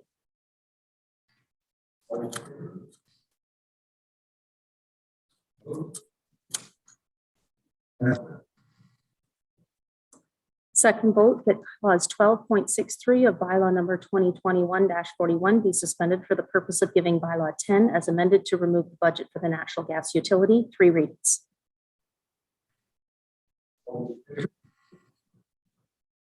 Opposed? And that's carried. Vote number 3, that bylaw 10 as amended to remove the budget for the natural gas utility be given its third reading. All those in favor? Opposed? And that's carried. Councillor Bohm, you may return. Bylaw vote number 4, that bylaw 11 be given its first and second reading. All those in favor? Opposed? And that's carried. Vote number 5, that clause 12.63 of bylaw number 2021-41 be suspended for the purpose of giving bylaw 11 3 readings. All those in favor? Opposed? And that's carried. Vote number 6, that bylaw 11 be given its first and, that bylaw 11 be given its third reading. All those in favor? Opposed? And that's Councillor Oster, my apologies, Mayor Patterson, Councillor Osterhoff, you may return. And bylaw vote 7, that bylaws 1 through 9 and 13 be given their first and second reading. all those in favor? Opposed? And that's carried. Vote 8, that clause 12.63 of bylaw number 2021-41 be suspended for the purpose of giving bylaw 7 3 readings. Those in favor? Opposed? And our 9th and final vote, that bylaws 7 and 12 and 13 be given their third reading.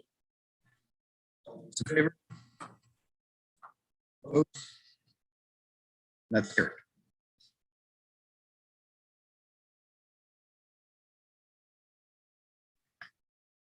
Okay, I think we made it through all those. So 10:16, time to go. Motion to adjourn, please. Moved by Councillor Bohm, seconded by Councillor McLaren. All those in favor? And we're adjourned. Have a good night, everybody.